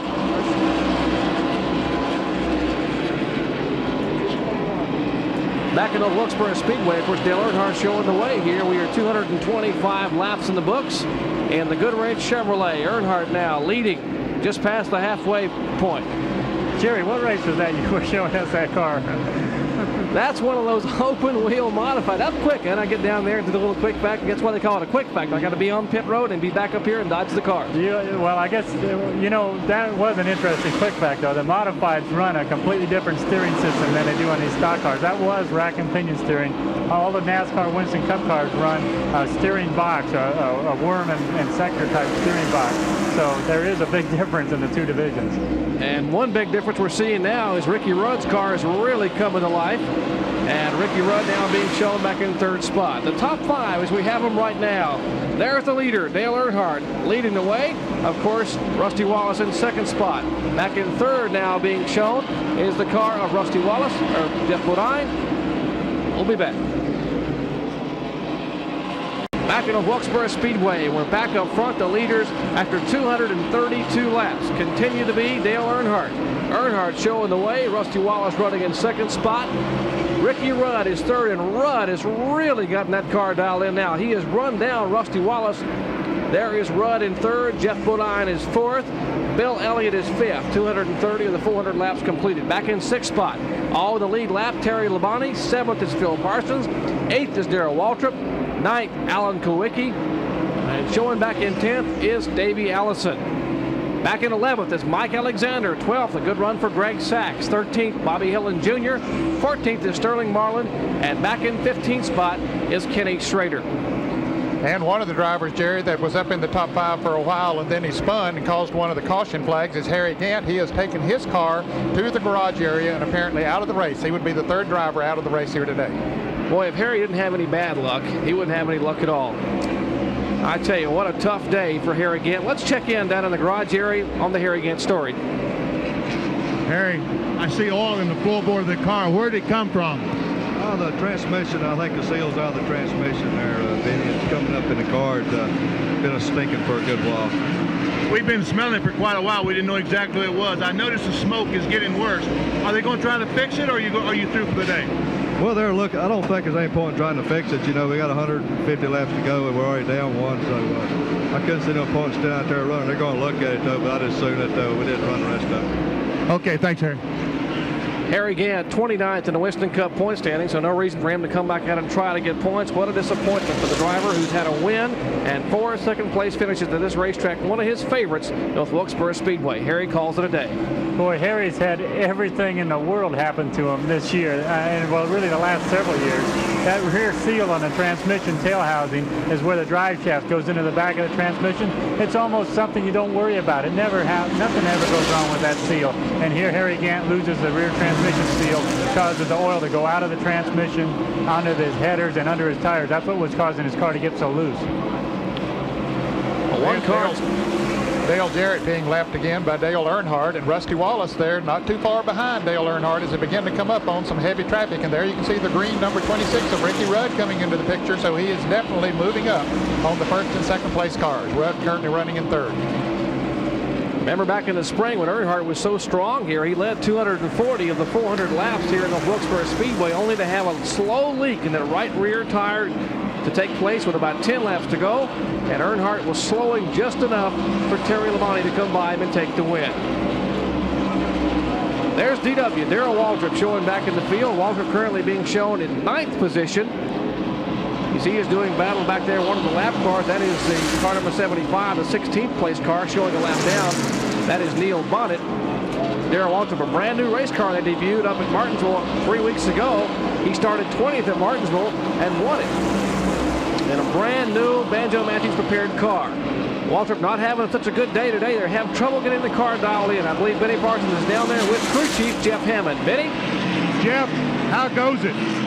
Benny, what we did help, but still it's not quite enough. We need to work on the car just a little bit more. We're headed in the right direction. The car is turning a little bit better. The lap times are showing it. But right now, everybody else seems like they picked up too. So, you know, we're in a pretty good battle right now that's trying to stay in the lead lap. It looks like that all the cars did pick up that last pit stop. Is everybody finding something out? Well, several of the cars have switched over to Hoosier tires compared to Goodyear's, but Dale's car is still on Goodyear's, and so are we, and he's really running well. I just feel like we just need one more adjustment on the car, and we should be able to get back up there and maybe be competitive. Can the tires do it, or do you have to go someplace else for the adjustment? Can you do it with the tires, or do you have to go someplace else? I believe we can do it with the tire stagger and work on the chassis just a little bit more. We're not talking about just a little bit, but on a racetrack as short as Wilkesboro here, they eat you up so quick. You know what I'm talking about there. So we just really need to be right. You give up a 10th or 2/10 a lap, next thing you know, they're all over you. Thank you. There's Darrell Waltrip, 42 career short track wins. Waltrip, a tremendous effort here. Waltrip, one of the winningest drivers, the winningest money winner here at the Wilkesboro Speedway, $386,000 in career winnings. He has 9 victories, 7 of those wins coming with the Junior Johnson stable here for the many years he drove for Junior. Back up front, there's Dale Earnhardt moving around the car of Brett Bodine, the car number 15. Bodine had an outstanding effort a week ago at Charlotte, nearly came close to that first win, as the car just couldn't quite keep the mustard up those last few laps. And Bodine had an impressive performance there in the Bud Moore car. Well, he came home in 3rd place, which was his best Winston Cup career finish. You know, spotters are always very important, and fans might not know what spotters are if we talk about those, but Dick Berggren has that story. Dick? Well, then here at North Wilkesboro, the spotters are all clustered together on the roof of a brand new building in the center of the infield. Here they stand high above the racetrack, and they watch not only their car, but they watch everybody else's car too. If they see somebody picking up speed, going a little bit faster, they're going to let their driver know, hey, try a little bit different line. Somebody's picking up speed here. They will also keep an eye for their driver behind them, let them know who's closing the door. And most importantly, when there's trouble on the racetrack, they'll let their driver know where it is and how to stay out of it. Well, you're right about that, Dick. The spotters have become such an important part of racing. You know, before we just had pit boards, a chalkboard we'd hold up to the driver and give them messages. Then we went to the radios where we could actually talk to the drivers. Now we've gone so far as every member of the crew has a radio, plus we've got a spotter up high who also, he watches up ahead of the leader or watches up ahead of his own car to see if there's any problem. You know, the driver in the car can see something directly in front of him, but the spotter is supposed to look ahead to the next turn and warn the driver of any problems that he won't see. The spotters have done also a lot in the scoring and telling them where the lap cars are. It's really become a very important part of racing. Back up front, Dale Earnhardt trying to work over the 11th place car, the last car in the lead lap. That's Mike Alexander. It's Earnhardt working on Alexander. Now, when Earnhardt starts a race, he has a whole panel of switches to choose from. What are they for? We'll find out with this quick fact.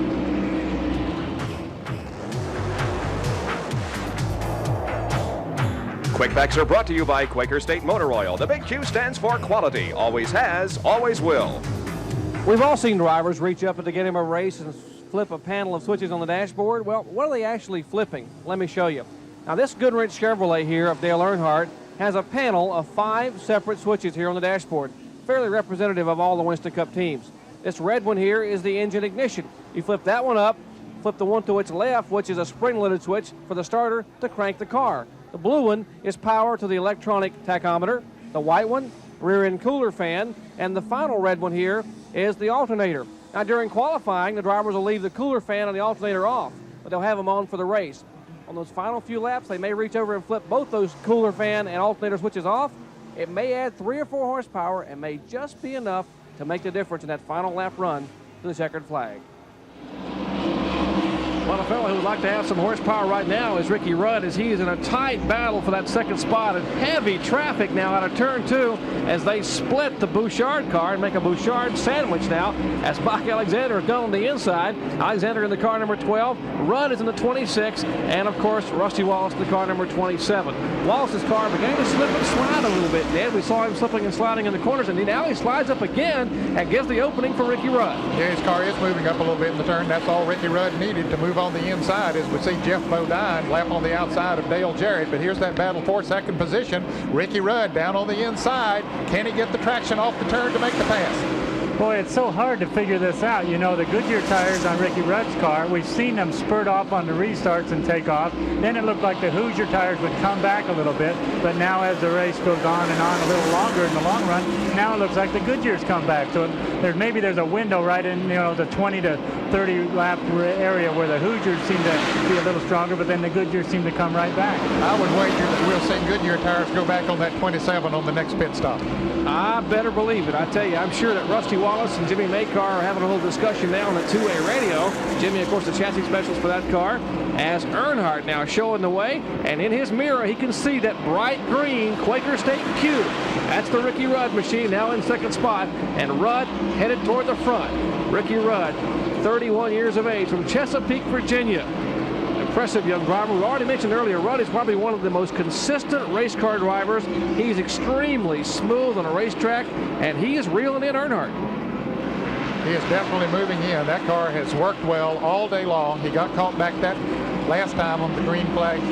When the green flag dropped, he was back in the pack a little bit, but he has methodically worked his way up through the pack, moved into second position, now gaining on the leader. 259 laps in the books here at North Wilkesboro Speedway. Earnhardt the leader. Rusty Wallace is now in third spot as he has been passed by Ricky Rudd in second, and fourth is Bill Elliott.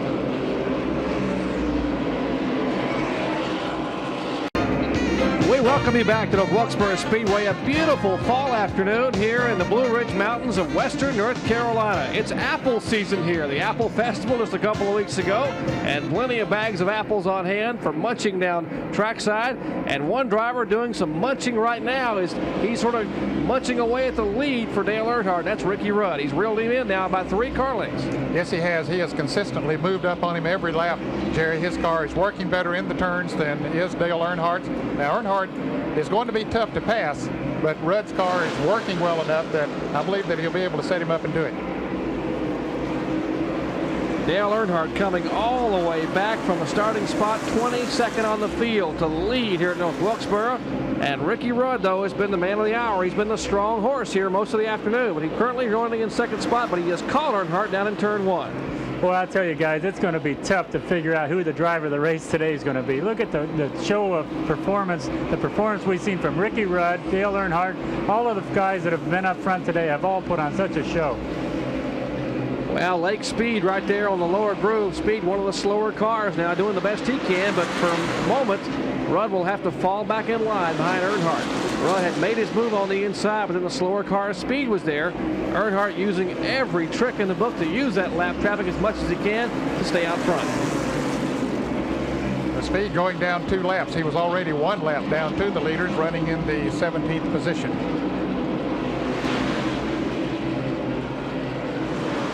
Earnhardt trying to get that coveted short track win at North Wilkesboro Speedway. Earnhardt has won here twice at North Wilkesboro, but he's never won in the Holly Farms 400. Both of his wins coming in the spring race here.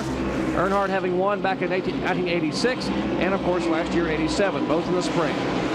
Boy, what an importance the pit crew plays at this racetrack. You know, Ricky Rudd was the leader during the last caution period, came into pits, and Dale Earnhardt and Rusty Wallace beat Ricky Rudd out of the pits, and it's been this long for Ricky Rudd to get back to the ground that he's lost just to get to Dale Earnhardt's back bumper. Now he has to pass him to regain just to get back where he was before the caution. And Dale Earnhardt knows that if you lead the most laps in a Winston Cup race, you get another 5-point bonus. So he'd like to stay out there as long as possible, but it might not be possible too long, because here comes Ricky Rudd down on the inside as they go into turn 3. Can he do it, Jerry? Rudd's got the inside groove. There's a lot of lap traffic. Ricky will have to hurry if he's going to get by Earnhardt, because they're coming up on some traffic. Rudd's got him by a fender as they head for 1, but Earnhardt comes back strong on the outside, and they're in turn 1. Now, just in front of them will be the Kyle Petty car. Rudd knows Kyle is there. He jumps in the throttle and pulls Earnhardt by a car length, and Ricky Rudd, the new leader here in the Holly Farms 400. Boy, that car is getting a bite off the turns. He was down on the inside. When you can do that and pull up beside of somebody else and maintain traction, pull on around them, that means that the car is really working. That number 26 car is very fast today. It is unbelievable that to pass Dale Earnhardt like he did. You know, everybody's seen Dale Earnhardt passing cars all day. I don't think anybody's passed Earnhardt but Ricky Rudd so far today. Well, statistically speaking, it doesn't favor you if you start outside the top 10 or top 15 here. In the 27-year history of this race, only twice has a driver starting outside the top 15 gone on to win it. Richard Petty did it in 1970, starting 16th, and Tim Richmond did it in 1984, and he started back in 17th spot. The top 10 as we currently have them. Here they are. Rudd is now your new leader. Dale Earnhardt is in second spot. Rusty Wallace is third. Jeff Bodine fourth. Bill Elliott is fifth. 276 laps complete. Alan Kulwicki of Hurley back in sixth. Labonte is seventh. Phil Parsons eighth. Darrell Waltrip ninth. And Davey Allison in 10th. 11th is Alexander. 12th Hillen. Sachs 13th. Then Marlin and Schrader. Back at North Wilkesboro Speedway, Ricky Rudd now really pulling away. 282 laps complete, just over 118 laps to go. Rudd is your leader. And the battle now back for fourth spot is Elliott now currently in fifth. Jeff Bodine in fourth. Bodine is the car number 5 at yellow number of Levi Garrett's Chevrolet. And of course, Elliott now chomping away, makes a move on the inside, a little bit of room for Elliott, and Elliott now half a car length, but Bodine strong on the straightaways.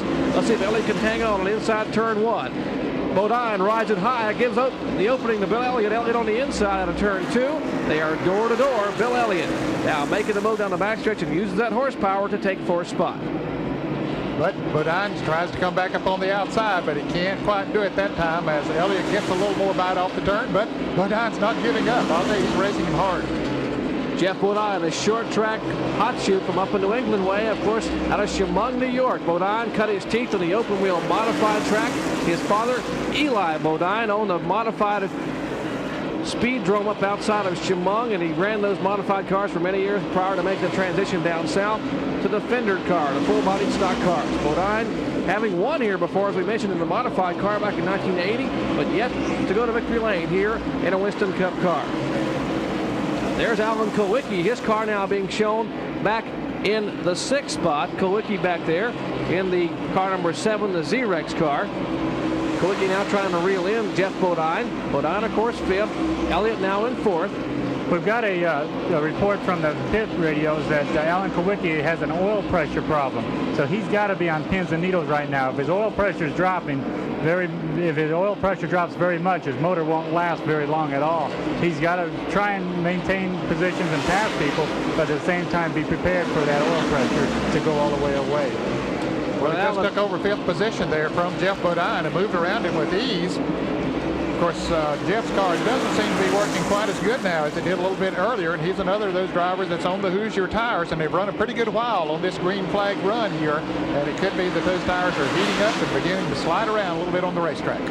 That's probably the case. Bodine's tire is getting awfully hot, and Kulwicki not concerned with that oil pressure gauge as he has moved inside of Jeff Bodine to take over the 5th spot.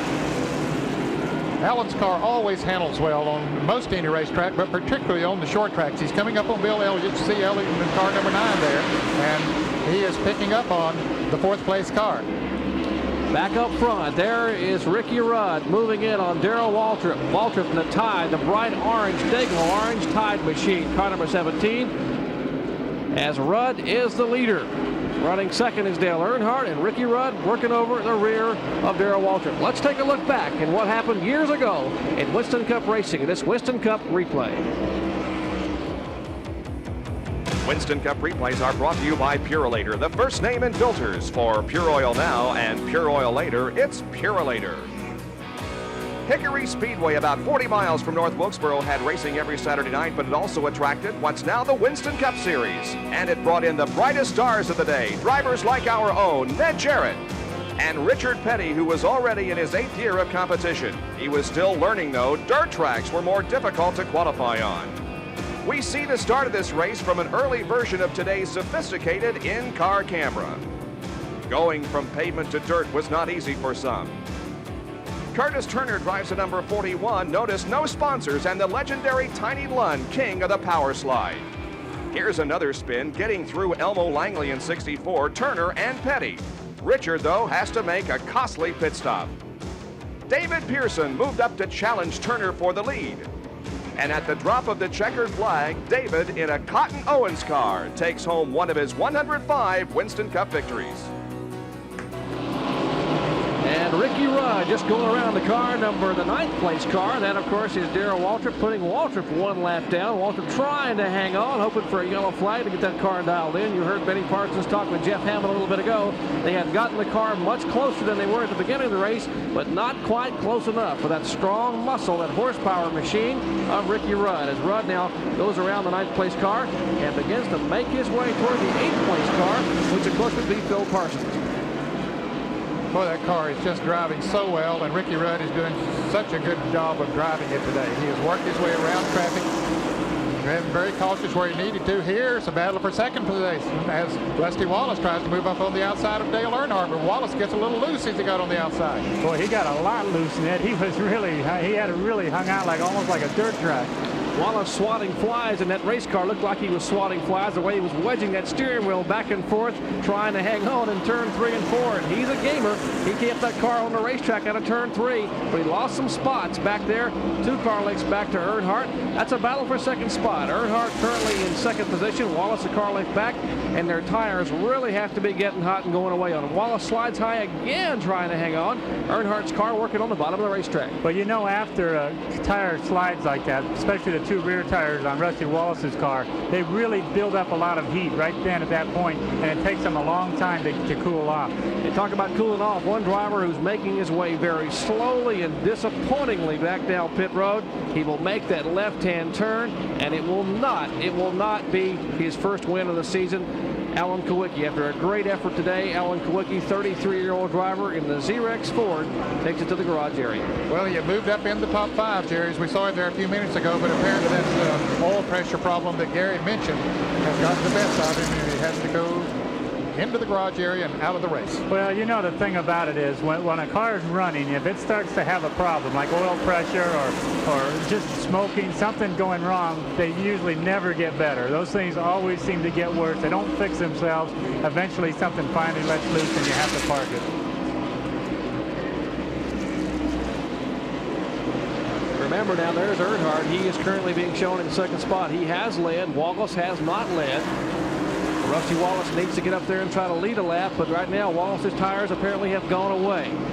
As Ricky Rudd is your leader here at Wilkesboro Speedway, we are approaching the 300 lap mark. Rudd showing the way in the Quaker State Buick. Stay tuned, we'll be back. Back at North Wilkesboro Speedway, 304 laps. We are under caution again for debris and oil in the backstretch, and the man who put out the debris, they were engine parts and oil, is standing by with Dick Berggren. Dick? And Alan Kawicki is here in the garage area. Alan, the motor go? Yeah, it did. You know, it's really too bad. We're running pretty well and moving up. The Xerox Amoco Ford Thunderbird was running good, but we blew an engine. And that's it for the day. Benny Parsons, has been a lot of activity on pit road as a result of this. What has happened in particular to Ricky Rudd? You know, Dick Berggren, Larry McReynolds was just telling me. A pit stop, 4 tires, a little over 21 seconds, and guess what? Got beat by 2 cars. I don't know what to do. More power to them. We just have to outrun them on the racetrack. I watched your pit stop, Larry. It looked like a fantastic pit stop. I know it, but them guys down pit road, they've been at it a little longer than us. All we're going to do is just keep working. Like I say, you have a 21.8 and get beat, ain't nothing you can do but just smile and say, well, they beat us. Okay, Larry, thanks. And the 2 cars that beat him, you guessed it, Earnhardt's crew, the Goodrich crew, and the Rusty Wallace Kodiak crew. As a safety car pulls away, we are under 100 laps to go. Make it 94 laps to the checkered flag at Wilkesboro Speedway.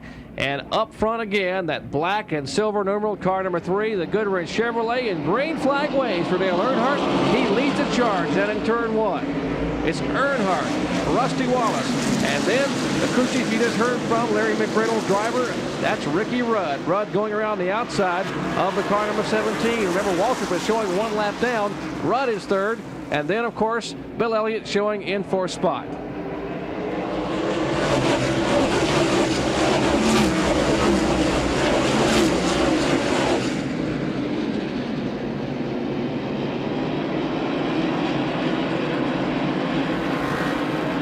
Rusty Wallace really working on Dale Earnhardt. And I made a wager that they'd put Goodyear tires back on that car number 27, but they didn't.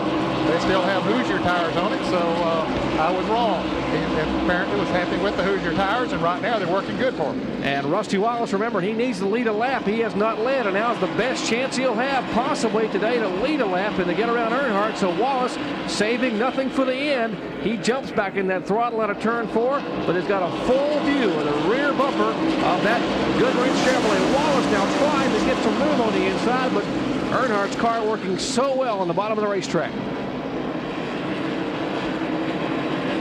Well, going into the turns, it looks like that Rusty's able to jump up there on him, but coming off, as you say, Earnhardt's car is working good there, getting good traction at this point of the race, and when you can do that coming off the turns here, you can keep a man behind you. That's a good shot. You can see the difference in when they hit the gas pedal and when they let off the gas. Right here especially, you can see Rusty Wallace go into the turn a little deeper, but then Dale Earnhardt right here gets on the gas a little sooner, and Rusty starts coming back as they get onto the straightaway. But look at that green car, Ricky Rudd coming back up there. He had to dispose of Darrell Waltrip, the lap car, before he could get up there and start doing battle with them, and Ricky is definitely gaining on him. He's shown all afternoon that he has the fastest car. Let's take a look at the caution summary. The lap 59, caution number 1, the 21 car of Kyle Petty spun. That lasted 4 laps. An infield emergency for getting one of the crew members out from an accident on pit road, 157 that lap. That was a length for 5 laps. Richard Petty spun on lap 180. The car number 33 of Harry Gant spun on lap 204.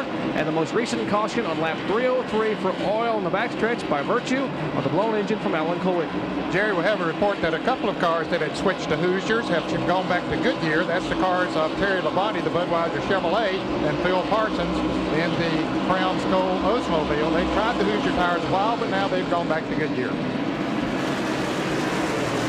Both of those cars still running in the lead lap.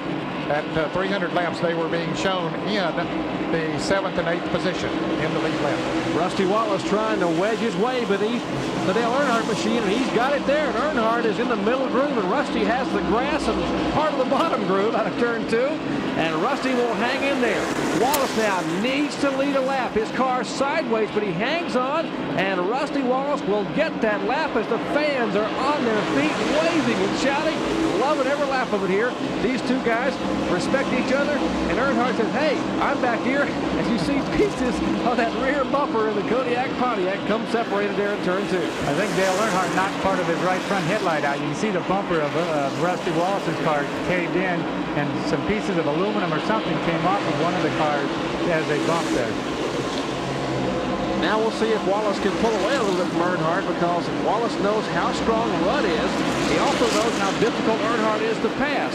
So if Rusty can get a little bit of momentum in that car and pull away somewhat, maybe he can put some distance between himself and that green car, the third place machine of Ricky Rudd. And while those 3 cars are battling up there, you can see on the top of the picture there, Bill Elliott's not too far behind. Bill currently running in the 4th position, and right on his back bumper is Jeff Bodine in car number 5. In fact, Bodine is about to try to make a pass on Elliott going into turn 3. Here it is for 4th position. Jeff Bodine down on the inside of Bill Elliott.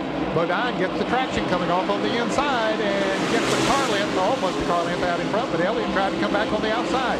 Bill Elliott's got the momentum up high. He keeps those RPMs up, but Bodine really jumps back in it out of turn 2 on the inside. Bodine has the short way around this 5/8 of a mile oval of Wilkesboro Speedway.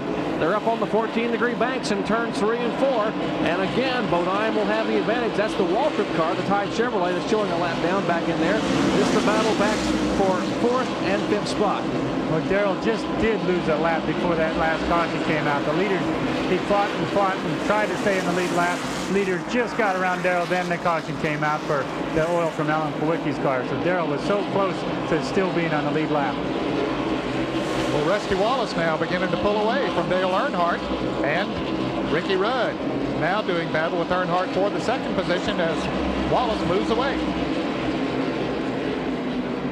Now Rusty Wallace trying to hang on. Rusty knows how difficult it can be to pass. Rusty was concerned about not having a good record here. Rusty, what's your reaction to knowing Dale Earnhardt has a great record at this racetrack? How about it? I know that Dale's going to be the toughest, I believe, here at Wilkesboro this week. He's always showed incredible strength here.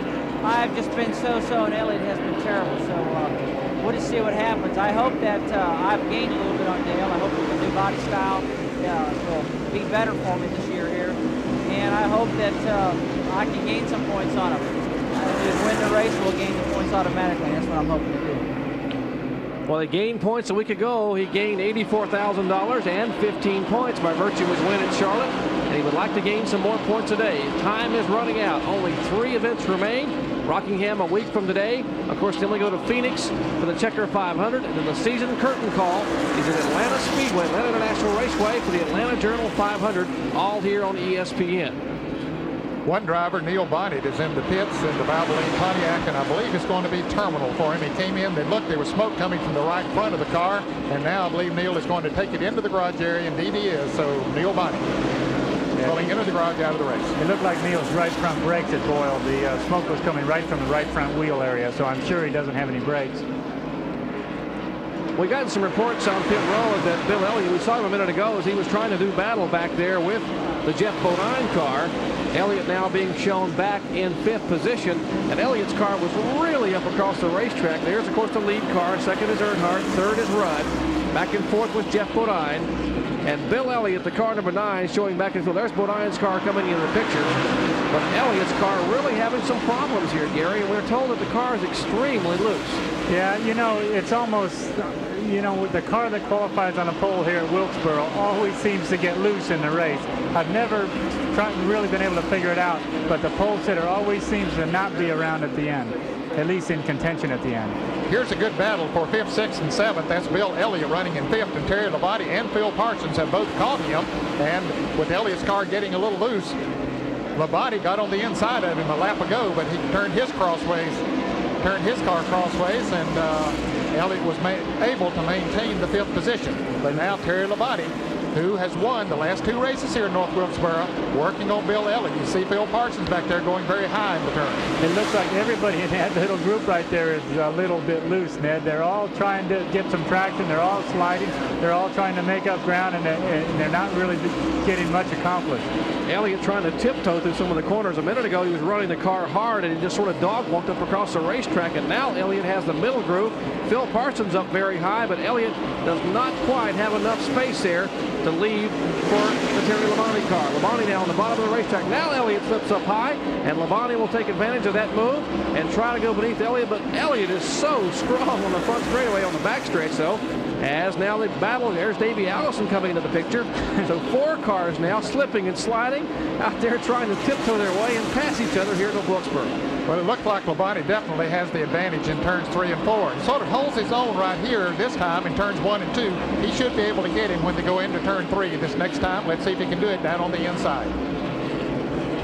They're door to door up in turns 3 and 4. Remember, Terry Labonte has gone back to the Goodyear rubber, and he really gets a good bite off the corner there. So he should be able to pull him by a car length here in turn 1. Elliott hanging low, hanging on the outside. Bodine on the inside, or Terry Labonte on the inside in the Budweiser Chevrolet. And Labonte will have the option. Now battle back there between Davey Allison and Phil Parsons. Of course, Davey a lap down. Phil Parsons currently running in the 7th position. There are only 7 cars on the lead lap right now. Davey Allison showing in the 9th position. Darrell Waltrip is 1 lap down in 8th position. So those cars on the lead lap, of course, Rusty Wallace, your leader. Earnhardt is 2nd. Rudd is 3rd. Jeff Bodine is 4th. 5th there you see the Elliott car. And now Elliott has been passed by Terry Labonte. So by Terry Labonte, Labonte will be the 5th place car. Elliott is 6th. And the 7th place car, all those cars in the lead lap, is Phil Parsons. Well, Phil Parsons right up against the wall. You know, there's so many different grooves everybody's trying, but this is really an example of no grip. These guys just don't have any traction. They're trying anything they can do. Some are running low, some are running high. And what they're doing, Gary, when they're trying to pick that high groove. Whoa, trouble out of turn 2. The leader has gotten involved with Jimmy Means, and Rusty Wallace was trying to get around Jimmy Means, and Means moved high, Wallace moved high, and Means moved to the inside, and the cars came together. And there you see Jimmy Means, Sonny King Ford, Bullseye Barbecue Ford has tagged that inside wall, and Means loops it back around, gets the car refired, and the Forest City, North Carolina driver will be back on his way. But a tough break. Rusty Wallace at the front of his car getting together with Jimmy Means out of turn 2. Well, Rusty, he stayed, what is he now, in 2nd and 3rd position, so he didn't lose that much ground, but the front of his car is bent up. We hope it didn't change the front end alignment. Well, I'm sure he'll be coming into the pits now, and his crew will take a look at it. Dale Earnhardt leads them down into the pits, and sure enough, here comes all the cars down pit road. Looks to be minimal damage on the Rusty Wallace Kodiak Pontiac, so we'll check on pit road and see exactly how severely that car is injured as everybody is on pit road. Rusty Wallace is in for service, and you see him going to work. Let's take a look and see what happened out of turn 2. Well, we see Rusty trying to move on the inside of Jimmy Means, and Jimmy didn't realize that he was down there. He was going to pull down to the inside of the racetrack and give him room to move on the outside, but Rusty had already made his commitment to move on the inside, and the result was, of course, that Jimmy spins to the inside. Let's go to the pits and Dick Berggren. Well, Rusty Wallace's car is not badly damaged, but what he has lost here is track position. About 4 or 5 cars beat him out of the pit area. It was simply a slow stop. No real reason for it. They didn't do any special work on the right front of that car other than to take a look at it. But Rusty got beaten coming out of the pits, and Earnhardt, as usual, was the first guy on the racetrack. Well, a tough break for Rusty Wallace. There's Jimmy Means coming back down pit road as he heads back on the speedway. His car has apparently mostly sheet metal damage up front. Junie Dunleavy, the car owner there for Jimmy Means. And of course, Jimmy was trying to move down on the inside, as you said, Ned, out of turn 2. His car had been slipping high as well, and Jimmy just had to let the car set and pull it down off the racetrack. And before he could do it, as quickly as Wallace was running, he was already to the inside of Means, and the cars came together. Back at Wilkesboro Speedway, and you see the critical development here on pit road. Rusty Wallace is back in the pits, and the crew there checking the toe-in on the car. And Gary, the toe-in, of course, was the problem with the steering. Let's go to the pits there with Dick Berggren. Dick? And I'm with Raymond Beadle, who owns this car. Raymond, is this thing damaged? They just took a look at the toe-in but didn't change anything. Well, we're just going to check it real close, make sure, because, you know, there's only 7 cars, I think, on the lead lap. We get to pull back up pretty close to the front. So we just want to make real sure everything's right so we'll have a good chance at the end. And that's the story from Rusty Wallace pit. Tough break. He had a good shot to win this thing until he tangled with Jimmy Means.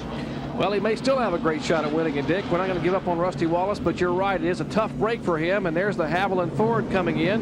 Of course, Robert Yates and the crew for Davey Allison go to work on that car.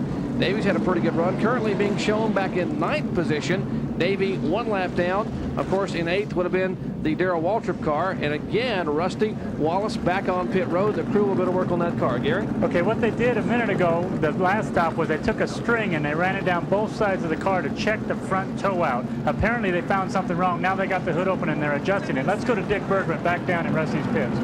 Well, I'll tell you what, if I was a race car driver, Gary Nelson, I'd want you in my pits running it, because you had it exactly. What they did was they strung both sides, so they didn't lose a lap. Then they went back out on the racetrack, picked up the back of the field, and now they've made the adjustment to put the toe in correct. So Rusty Wallace should be in good shape. Of course, they haven't had an opportunity to check their work. They're just hoping it's going to be aligned properly. Well, the truth is in the pudding here, I guess, Ned, and they'll check it when the green flag comes back out and see how close they are. That's when you really tell what has happened and how close of an adjustment they were able to make. And sometimes, you know, a situation like this, especially on a slick racetrack, can work to your advantage. It might be that you get the thing different from what it was before, and it works even better. We might explain. Raymond Beadle, who's the car owner down there, drag racer Raymond Beadle, who owns Rusty Wallace's car, said there are only 7 cars in the lead lap. That is correct. Now, under NASCAR rules, if you are on the lead lap, you can pull up on the outside. As you've seen, the cars on the outside of that row are the lead cars in the lead lap. There's Earnhardt, and of course Ricky Rudd right behind Earnhardt, Jeff Bodine, Terry Labonte. There's Bill Elliott, Phil Parsons, and the 7th car on the lead lap is Rusty Wallace. So he only has 6 cars to pass, only 6, but a pretty potent 6 up front. Well, that's 6 cars as far as position is concerned. Of course, all those cars down on the inside, many of them are just 1 lap down. They're going to be trying to get their lap back, so they're going to be racing hard, racing each other hard. So Rusty's going to have to pass some of those as well as the green flag flies. Less than 60 laps remain here at Wilkesboro Speedway in the Holly Farms 400. 341 laps that time by 59 to go. And the man they're chasing, of course, car number 3, the Goodrich Chevrolet for Dale Earnhardt. And Rudd really strong out of turn 3. Boy, look at that heavy traffic from inside of Dale Jarrett's car. It's just like they haven't changed any positions. They're just running side by side, but they're flat out. Some sheet metal came off of somebody's car. Well, there's Morgan Shepherd right in front of Dale Jarrett. Mark Martin going by on the outside. You see Kyle Petty, Sitco Ford way up on the outside. Morgan Shepherd just trying to get a chance to get on the outside. That's where he's been running all day. Now we move to the inside and see Dale Jarrett moving around the track. Get an idea of Dale, that steering wheel trying to turn the car down in the corners, and Looked like possibly Earnhardt would pull away a little bit, but now Rudd has settled in and begins to reel him in somewhat. Well, Rudd's got to be a little relieved after this round of pit stops. There's only one car in front of him. It's been 2 cars each time. You know, with Rusty Wallace being involved in the accident, he's way back in the traffic here. He's got a lot of ground to make up. He's not sure about his front end alignment. You know, when he hit that car of Jimmy Means, it bent the front end alignment. It towed the car in. A front steer car, like Rusty runs, always tows in when they get bent. A rear steer car, like the other guys, always tow out. Tow out would be more preferable, I think, so that's why they came in and made that adjustment. We'll see how good of a job they did on it. And Gary, your reference to front and rear steer means that the steering mechanism is either in front of or behind the ball joint in the front of the car. So it's a different mechanism, it's different geometry that's been used. The cars that have won primarily on the short tracks over the years have been rear steer cars. But of recent note, the past 4 or 5 years, the Speedway cars that run so well have been the newer front steer geometry. And of course, the cars up front there, mostly are front steer cars now. Yeah, you're right. It really goes back and forth. It's almost like fashions, I think. It's like that one year there's a lot of front steer cars doing well. Later there's a lot of rear steer cars doing very well. It goes back and forth as the years go on. The thing about it is the tie rods that connect the 2 front wheels together, and that's when you turn the steering wheel. That's what causes the car to turn. When a front steer car gets hit on the wheel, like Rusty's did, it bends the tie rod, and any bend in that tie rod will cause it to tow in since it is in the front of the axle. Well, Rusty Wallace, you see him there. He is in gridlock back there in that lap traffic. He is trying to work behind the Sterling Marlin car. Lake Speed's car to the right of the 83 car is Lake Speed. 44 is Sterling Marlin. And Rusty's car is certainly not as strong. His car is slipping a little bit out of the corner, so he just can't get the bite, Ned. Well, and he's having to do it on the outside, and that's not where he likes to run. His car is set up to run on the inside of the racetrack, but in order to lap these cars, he has to move on the outside, as we see Phil Parsons there trying to take over the 5th position from Bill Elliott right in front of Rusty Wallace. Now Rusty moves down to the inside, or tries to at least, of Lake Speed. That's where he wants to run. Rusty Wallace back in the pack now, still 7th on the field. But up front, it's Earnhardt, and then Ricky Rudd, and one guy creeping up there is Jeff Bodine. The final laps of the Holly Farms 400 when we come back. There are your lead cars back in the Wilkesboro Speedway. 353 laps in the books, 47 to go to the checkered flag here for the Holly Farms 400. And Dale Earnhardt trying to hold off the challenge of Ricky Rudd. But back in the pack, they're battling, mixing it up. And there is Bill Elliott, the man who currently leads the points. And Rusty Wallace doing everything he can to pull on the inside of Elliott. That's a battle back for 6th position. Just in front of them, Phil Parsons had just gone by Bill Elliott to take 5th spot. And now Rusty Wallace moves to the inside of Elliott up in turn 4. And it looked like he's going to be able to make that pass. Wallace gets loose, though. He breaks the back end of the car loose. He got on the gas a little bit too soon, but he's going to drive her hard back down into turn 1, staying down on the inside. Let's see if he can get traction this time as he heads off in turn 2. At least he's going to go down the backstretch, or up the backstretch, I should say, side by side with Bill Elliott. Gary, both these drivers are just battling bucking Broncos out there, ill-handling race cars. It looks like that the Elliott car is extremely loose, and Rusty's car, he just can't get it by off the corner. They're both back and forth, sawing that steering wheel. Well, you know, with Rusty's car, the toe out or the front, the wheels probably aren't agreeing. The front wheels aren't agreeing on where they want to go right now. The toe in, the alignment is off.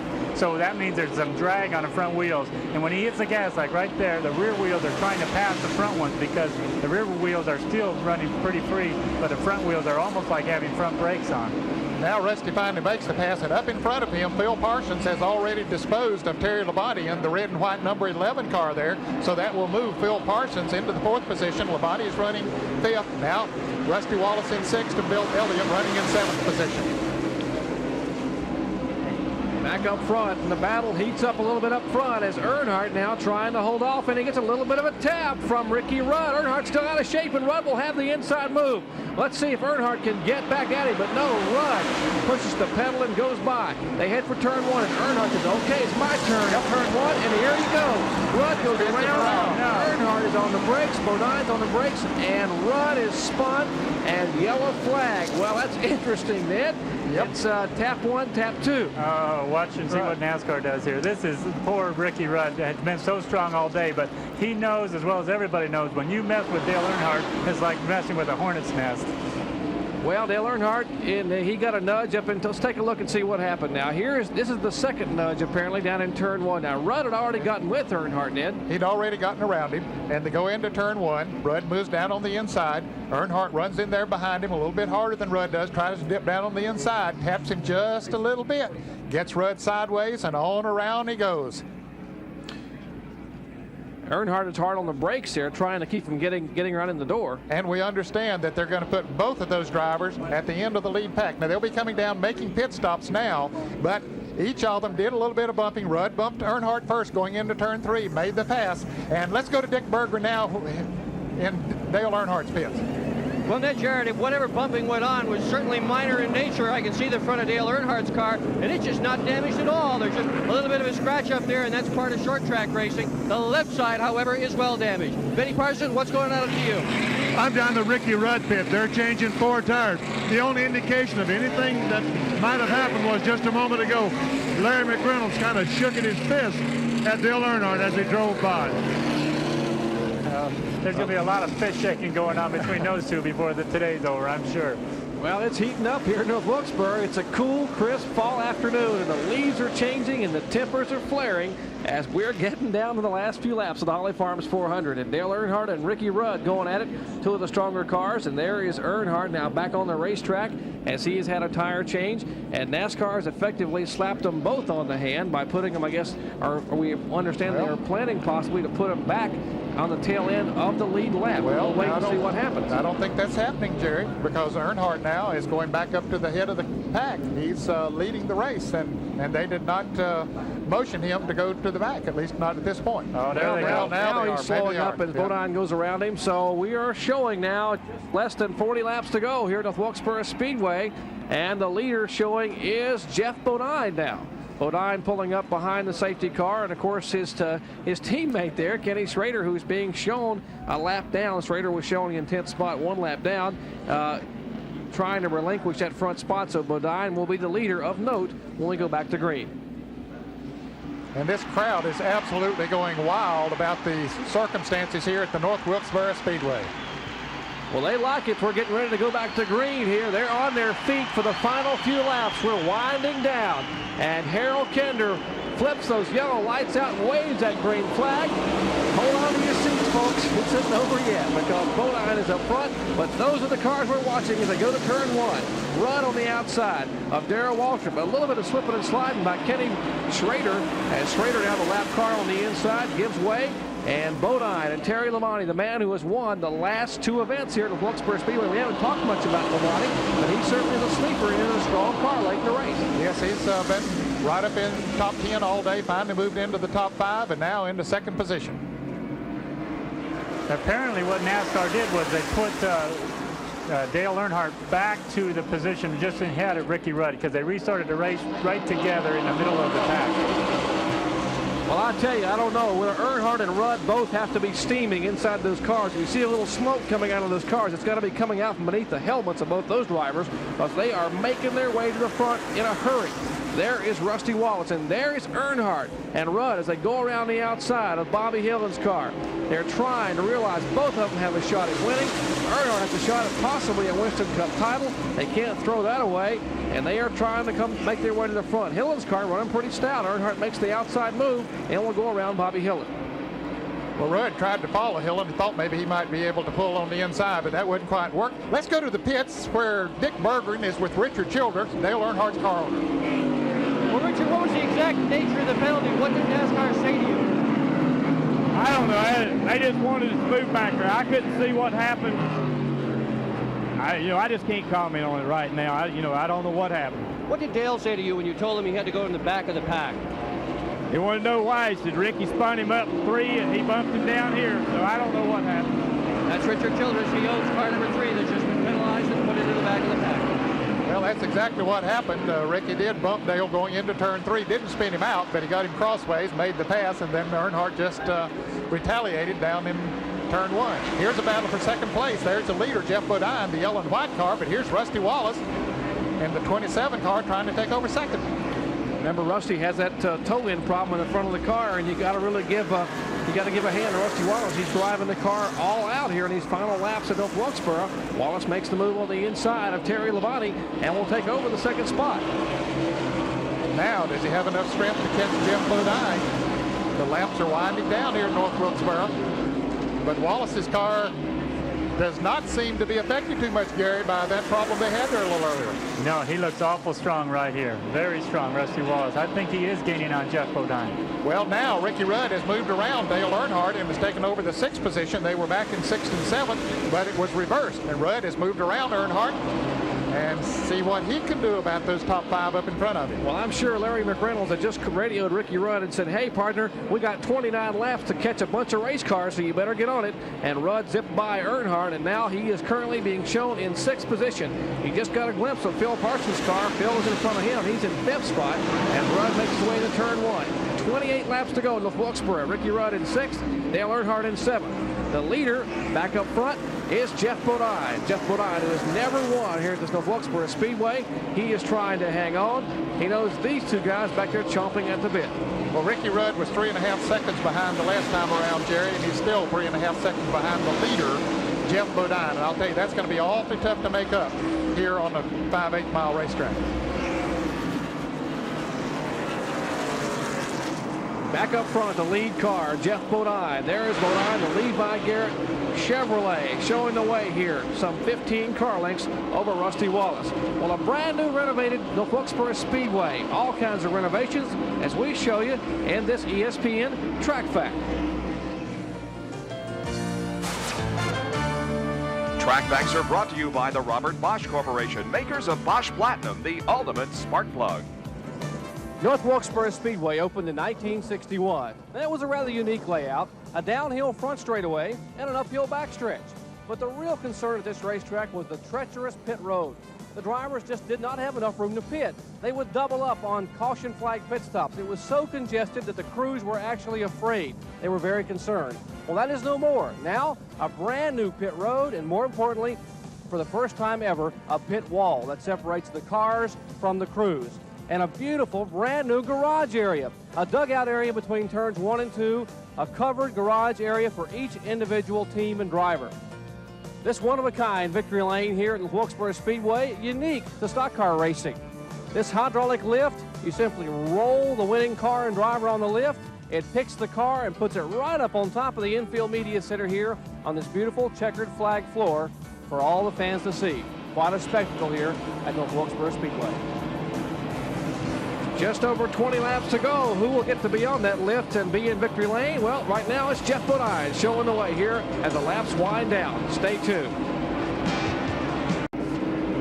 Back at North Wilkesboro Speedway, 15 laps remain here in the Holly Farms 400, and Jeff Bodine is showing the way. Bodine, the left of your screen, that white, yellow numeral car number 5, and the interval between Bodine and the Rusty Wallace, 1 second. As Wallace trying to reel in Bodine. Remember, Wallace had that front end problem. As there is Bodine, the left of your screen, the leader, and Rusty Wallace currently running in 2nd spot. Let's check the interval coming out of turn 4 and see if Rusty is catching him at all. As they come across, there's Bodine, 0.6 of a second as the laps are winding down.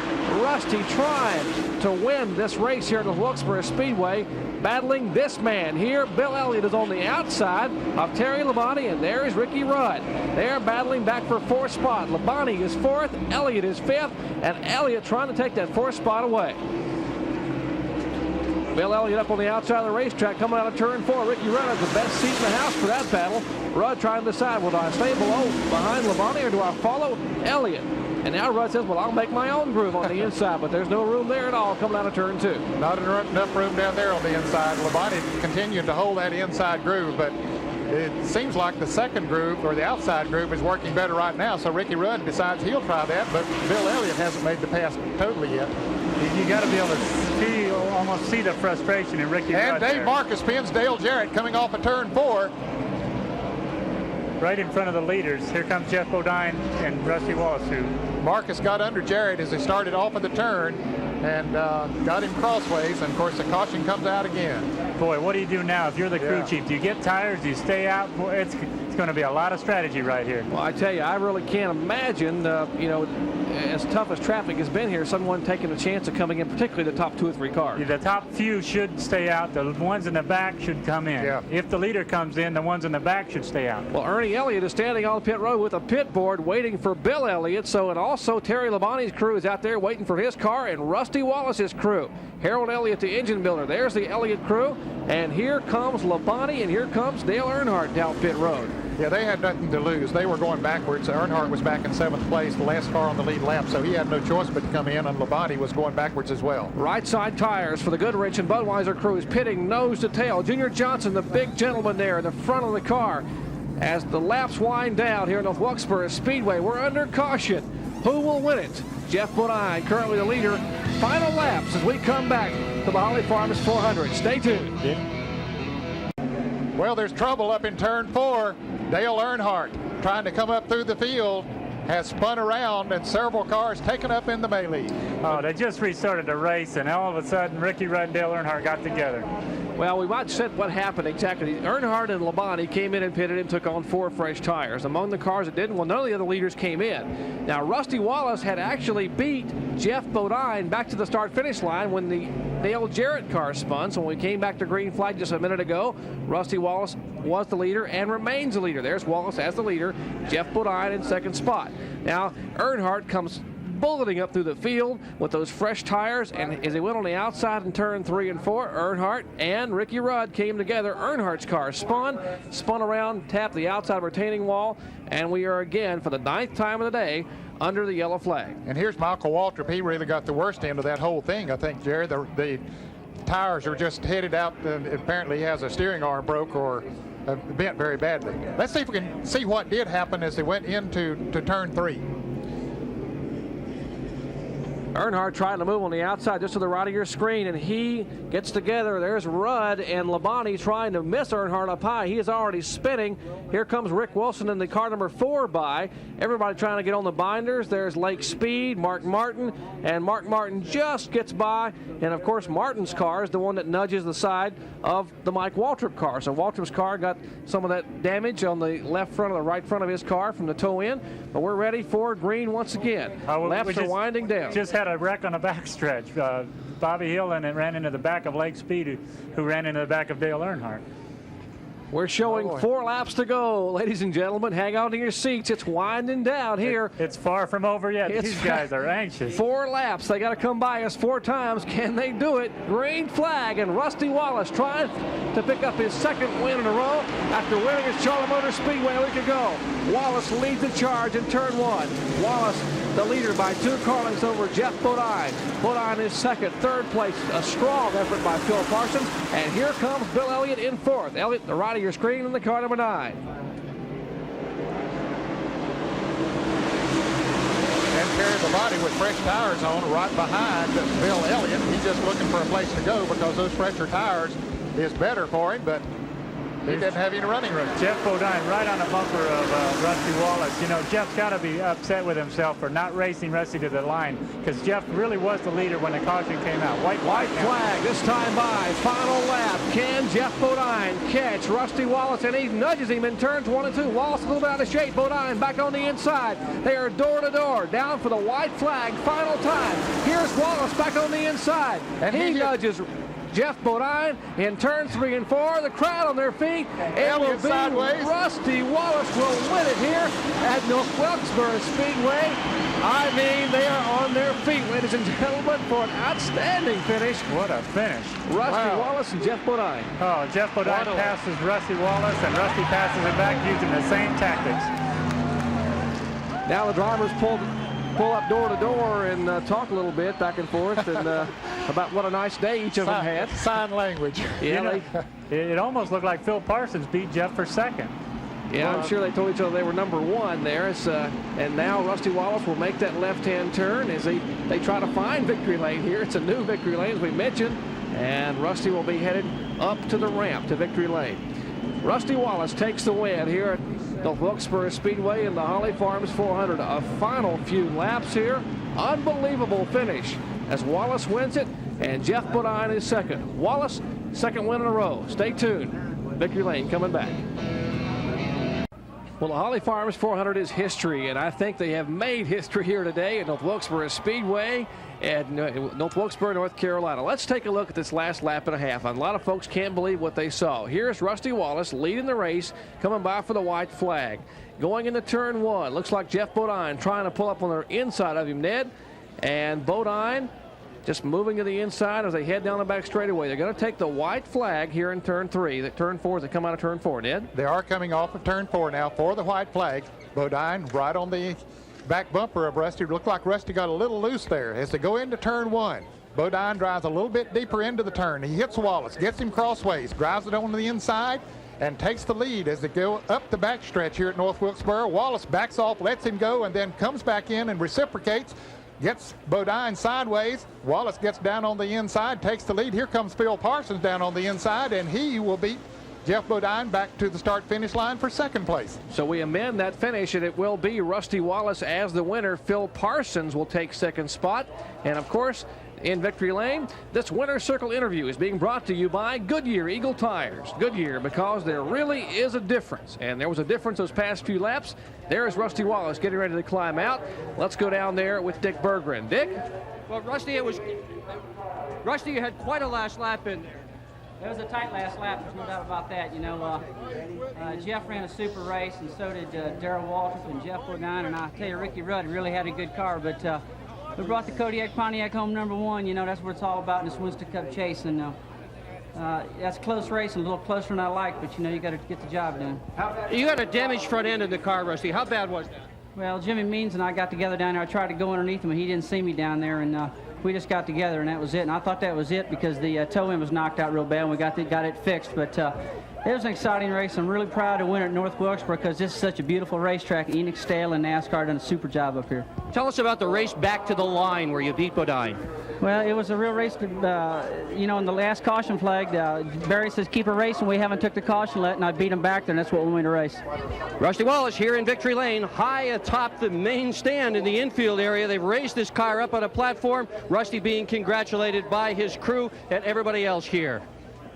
Rusty Wallace picks up his 4th win of the year, his 8th career win, and of course he moves even closer to Bill Elliott and that coveted Winston Cup point title. We'll tell you how close it is when we come back. Back at North Wilkesboro Speedway, people are still standing in the stands, shaking their head. They're sort of numb after those last couple laps. I think it's worth one more look to see exactly what happened. Let's take a look. Going into turn one here, Jeff Bodine, the car number 5, currently running in second spot behind Rusty Wallace. Now, Wallace has a half a car length going into one. Short track racing at its finest. These cars will run again, probably no more. And a Bodine, the rear bumper, shoving a little bit for Rusty Wallace. Now, Wallace a little bit out of shape, gets the car. He's trying to gather the car back in, but there's the open door for Bodine. Bodine slides by on the inside of the racetrack, heads down the backstretch. Now Wallace is back in the full throttle. He has gotten the car straightened out, but Bodine has already made his move by. But Wallace is not through. It's his turn. In turn 3, front bumper, Pontiac to Chevrolet, Kodiak to Levi Garrett, and Bodine trying to hang on. All that tire smoke as he drifts up high. Rusty Wallace will make the move inside of turn 4, and here comes Phil Parsons. He will sneak by about 3 feet and finish second. What a finish here at North Wilkesboro Speedway. Our Goodyear driver of the race, well, there he is in Victory Lane, Rusty Wallace, for his efforts from coming back from adversity so many times today. And a tough day for Rusty Wallace. And a driver who's had even a tougher day, standing by with our Benny Parsons, is Jeff Bodine. Jeff, it was a long day, but looked like it was going to be a good day there for a moment. You tell us what happened that last lap and a half. Well, the last lap and a half, I guess that is really what the race boiled down to. It's amazing to me how these 400-lap or 500-mile races can come down to those last few laps to decide the whole race. It doesn't matter what you did in the beginning of the race. It was just at the end. And we got blocked when a car spun out coming off turn 4, and I was leading a race, and I went to go around Ernie Irvin, and he didn't do it on purpose, but he got my way, and I couldn't get to the finish line. And Rusty and I both went to the inside, and Rusty beat me by, what, an inch or so. That put him ahead on that restart, and that's a good place to be here at Wilkesboro on a restart with, what, 5 or 6, 7 laps to go. And we took off, and it looked like Rusty slowed his pace down to try to protect that inside. He knew we were there, and we could get up underneath him. It'd be all over. He slowed down so much it let me catch up, let me run better. Coming into the first corner on the last lap, he got a little wiggly, tried to really hold it down tight, wiggle a little bit, and I bumped him. Of course, that made him wiggle a little bit more, and I slid underneath him. Going in the third corner, I thought I had it made. Just one corner to go. Just get through 3 and 4 and get to the finish line, and you got it. And next thing I knew, I was sideways. And I was low on the racetrack. I don't believe he got underneath me, but I just ended up sideways and broad slid through the whole corner. I guess I'm lucky I didn't spin out and cause a wreck. Your brother, Phil Parsons, beat me to the line. He ended up second. I ended up third. So we lost a couple spots there in just one corner. But it was a great race. The Levi Garrett car run good, and you know, we're proud that both Conwood cars are up front. Rusty Kodiak cars in Victory Lane, we're third. It was a good day for Conwood. And there's another car, tobacco car, finished second in Dick Bergen with him right now, Phil Parsons. Yeah, and Phil's with his wife, Marcia. Phil, what a good run today. You really ran strong. Well, thank you. We really ran pretty well all day, but we made a tire change early in the race and got really back behind the leader, so we never were up front to show it. But Richard and all the guys kept plugging. We changed tire brands 4 times during the race, and I told Richard about a month ago, I said, Richard, you know, hang in there, we'll have a good run, because we've had some incredible bad luck, especially here lately, but with Richard just about all year. And I told him, we said, we'll get us a good run one of these days, and we got it for him today. You thought you had a shot to win this thing toward the end. Well, I really did. I knew, you know, Bodine got in a Rusty. It looked to me like going in one, nudged him a little bit to get him out of shape and got around him. So I said, well, Rusty's going to return the favor going in 3 here. And I said, if I can get close enough, if they can get enough out of shape, we're going to win this thing. But Bodine got enough out of shape that we beat him, but Rusty didn't get enough out of shape. And that's what being a smart race driver is all about, playing the odds and watching your competition. An impressive performance by Phil Parsons indeed, changing tires and holding on all afternoon. An impressive afternoon, Ned. Tremendous effort by a lot of people. Boy, it really was, Jerry. I can't wait till we get to the North Carolina Motor Speedway at Rockingham next Sunday. They got to be selling tickets right now. We'll be there to carry it on ESPN. Rusty Wallace takes the Holly Farm 400. Phil Parsons is second. Jeffrey Bodine will finish third. Bill Elliott is fourth. And Terry Labonte is fifth. The results and the point standings when we come back. Back in the Wilkesboro Speedway, the Holly Farms 400 is history, and Rusty Wallace has won it. And we were watching that last lap battle between, of course, Jeff Bodine and Rusty Wallace. It was another battle going on back for 4th spot. Let's take a look. Here is the 4th place car, Terry Labonte. Elliott trying to get by him. Elliott currently in 5th, and Kenny Schrader in front of Labonte. He can't get by, and Elliott dirt tracking out of turn 4. All that smoke, and Elliott still will finish in 5th spot. A good effort by Bill Elliott, and he's standing by in the garage area.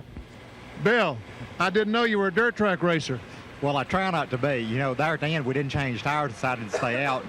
And I was just trying to beat Labonte back to the line. But, you know, still we had a great day. You know, the Coors Motorcraft Thunderbird did a good job all day long. You know, we went out and we did what we needed to do. We led some. We run good most of the day. I kept having troubles. Either the car would be tight or it'd be loose. I never could get what I needed in the middle. And, you know, we worked hard on it all day. But, you know, still, Rusty ran a great race, come up winning the race. And, you know, as many cars as still left running there in the lead lap, I didn't feel too bad about today. You came out of the race with an 89-point lead. You're going to 3 racetracks that basically you've always done very well at. How do you think? Is that enough? Well, you know, what is enough? We won't know till the end of the year. And the thing of it is, Rusty's running good right now, but I feel like we're strong at those places too. And the main thing we got to do is go out and run hard. And if we fall out, you know, no matter what, if it's 100 points or whatever, you know, he'll win a championship. If not, we'll win it. Bill, good luck. Thanks. Thanks a lot. Outstanding effort by Bill Elliott. He will finish in 5th, as we said. And the point championship, let's take a look and see how the points break down now. 4,028 points for Bill Elliott. 3,939, a difference of only 89 points now. So Rusty Wallace has gained an additional 20 points today. He gained 15 last week. That's 35 points he's gained on Bill Elliott in 2 races. And Dale Earnhardt, of course, he will drop back some, finishing in 6th, 3,840 points. He is now 99 points behind 2nd place Rusty Wallace. So with the Holly Farms 400 history now, and Rusty Wallace closing in on Bill Elliott,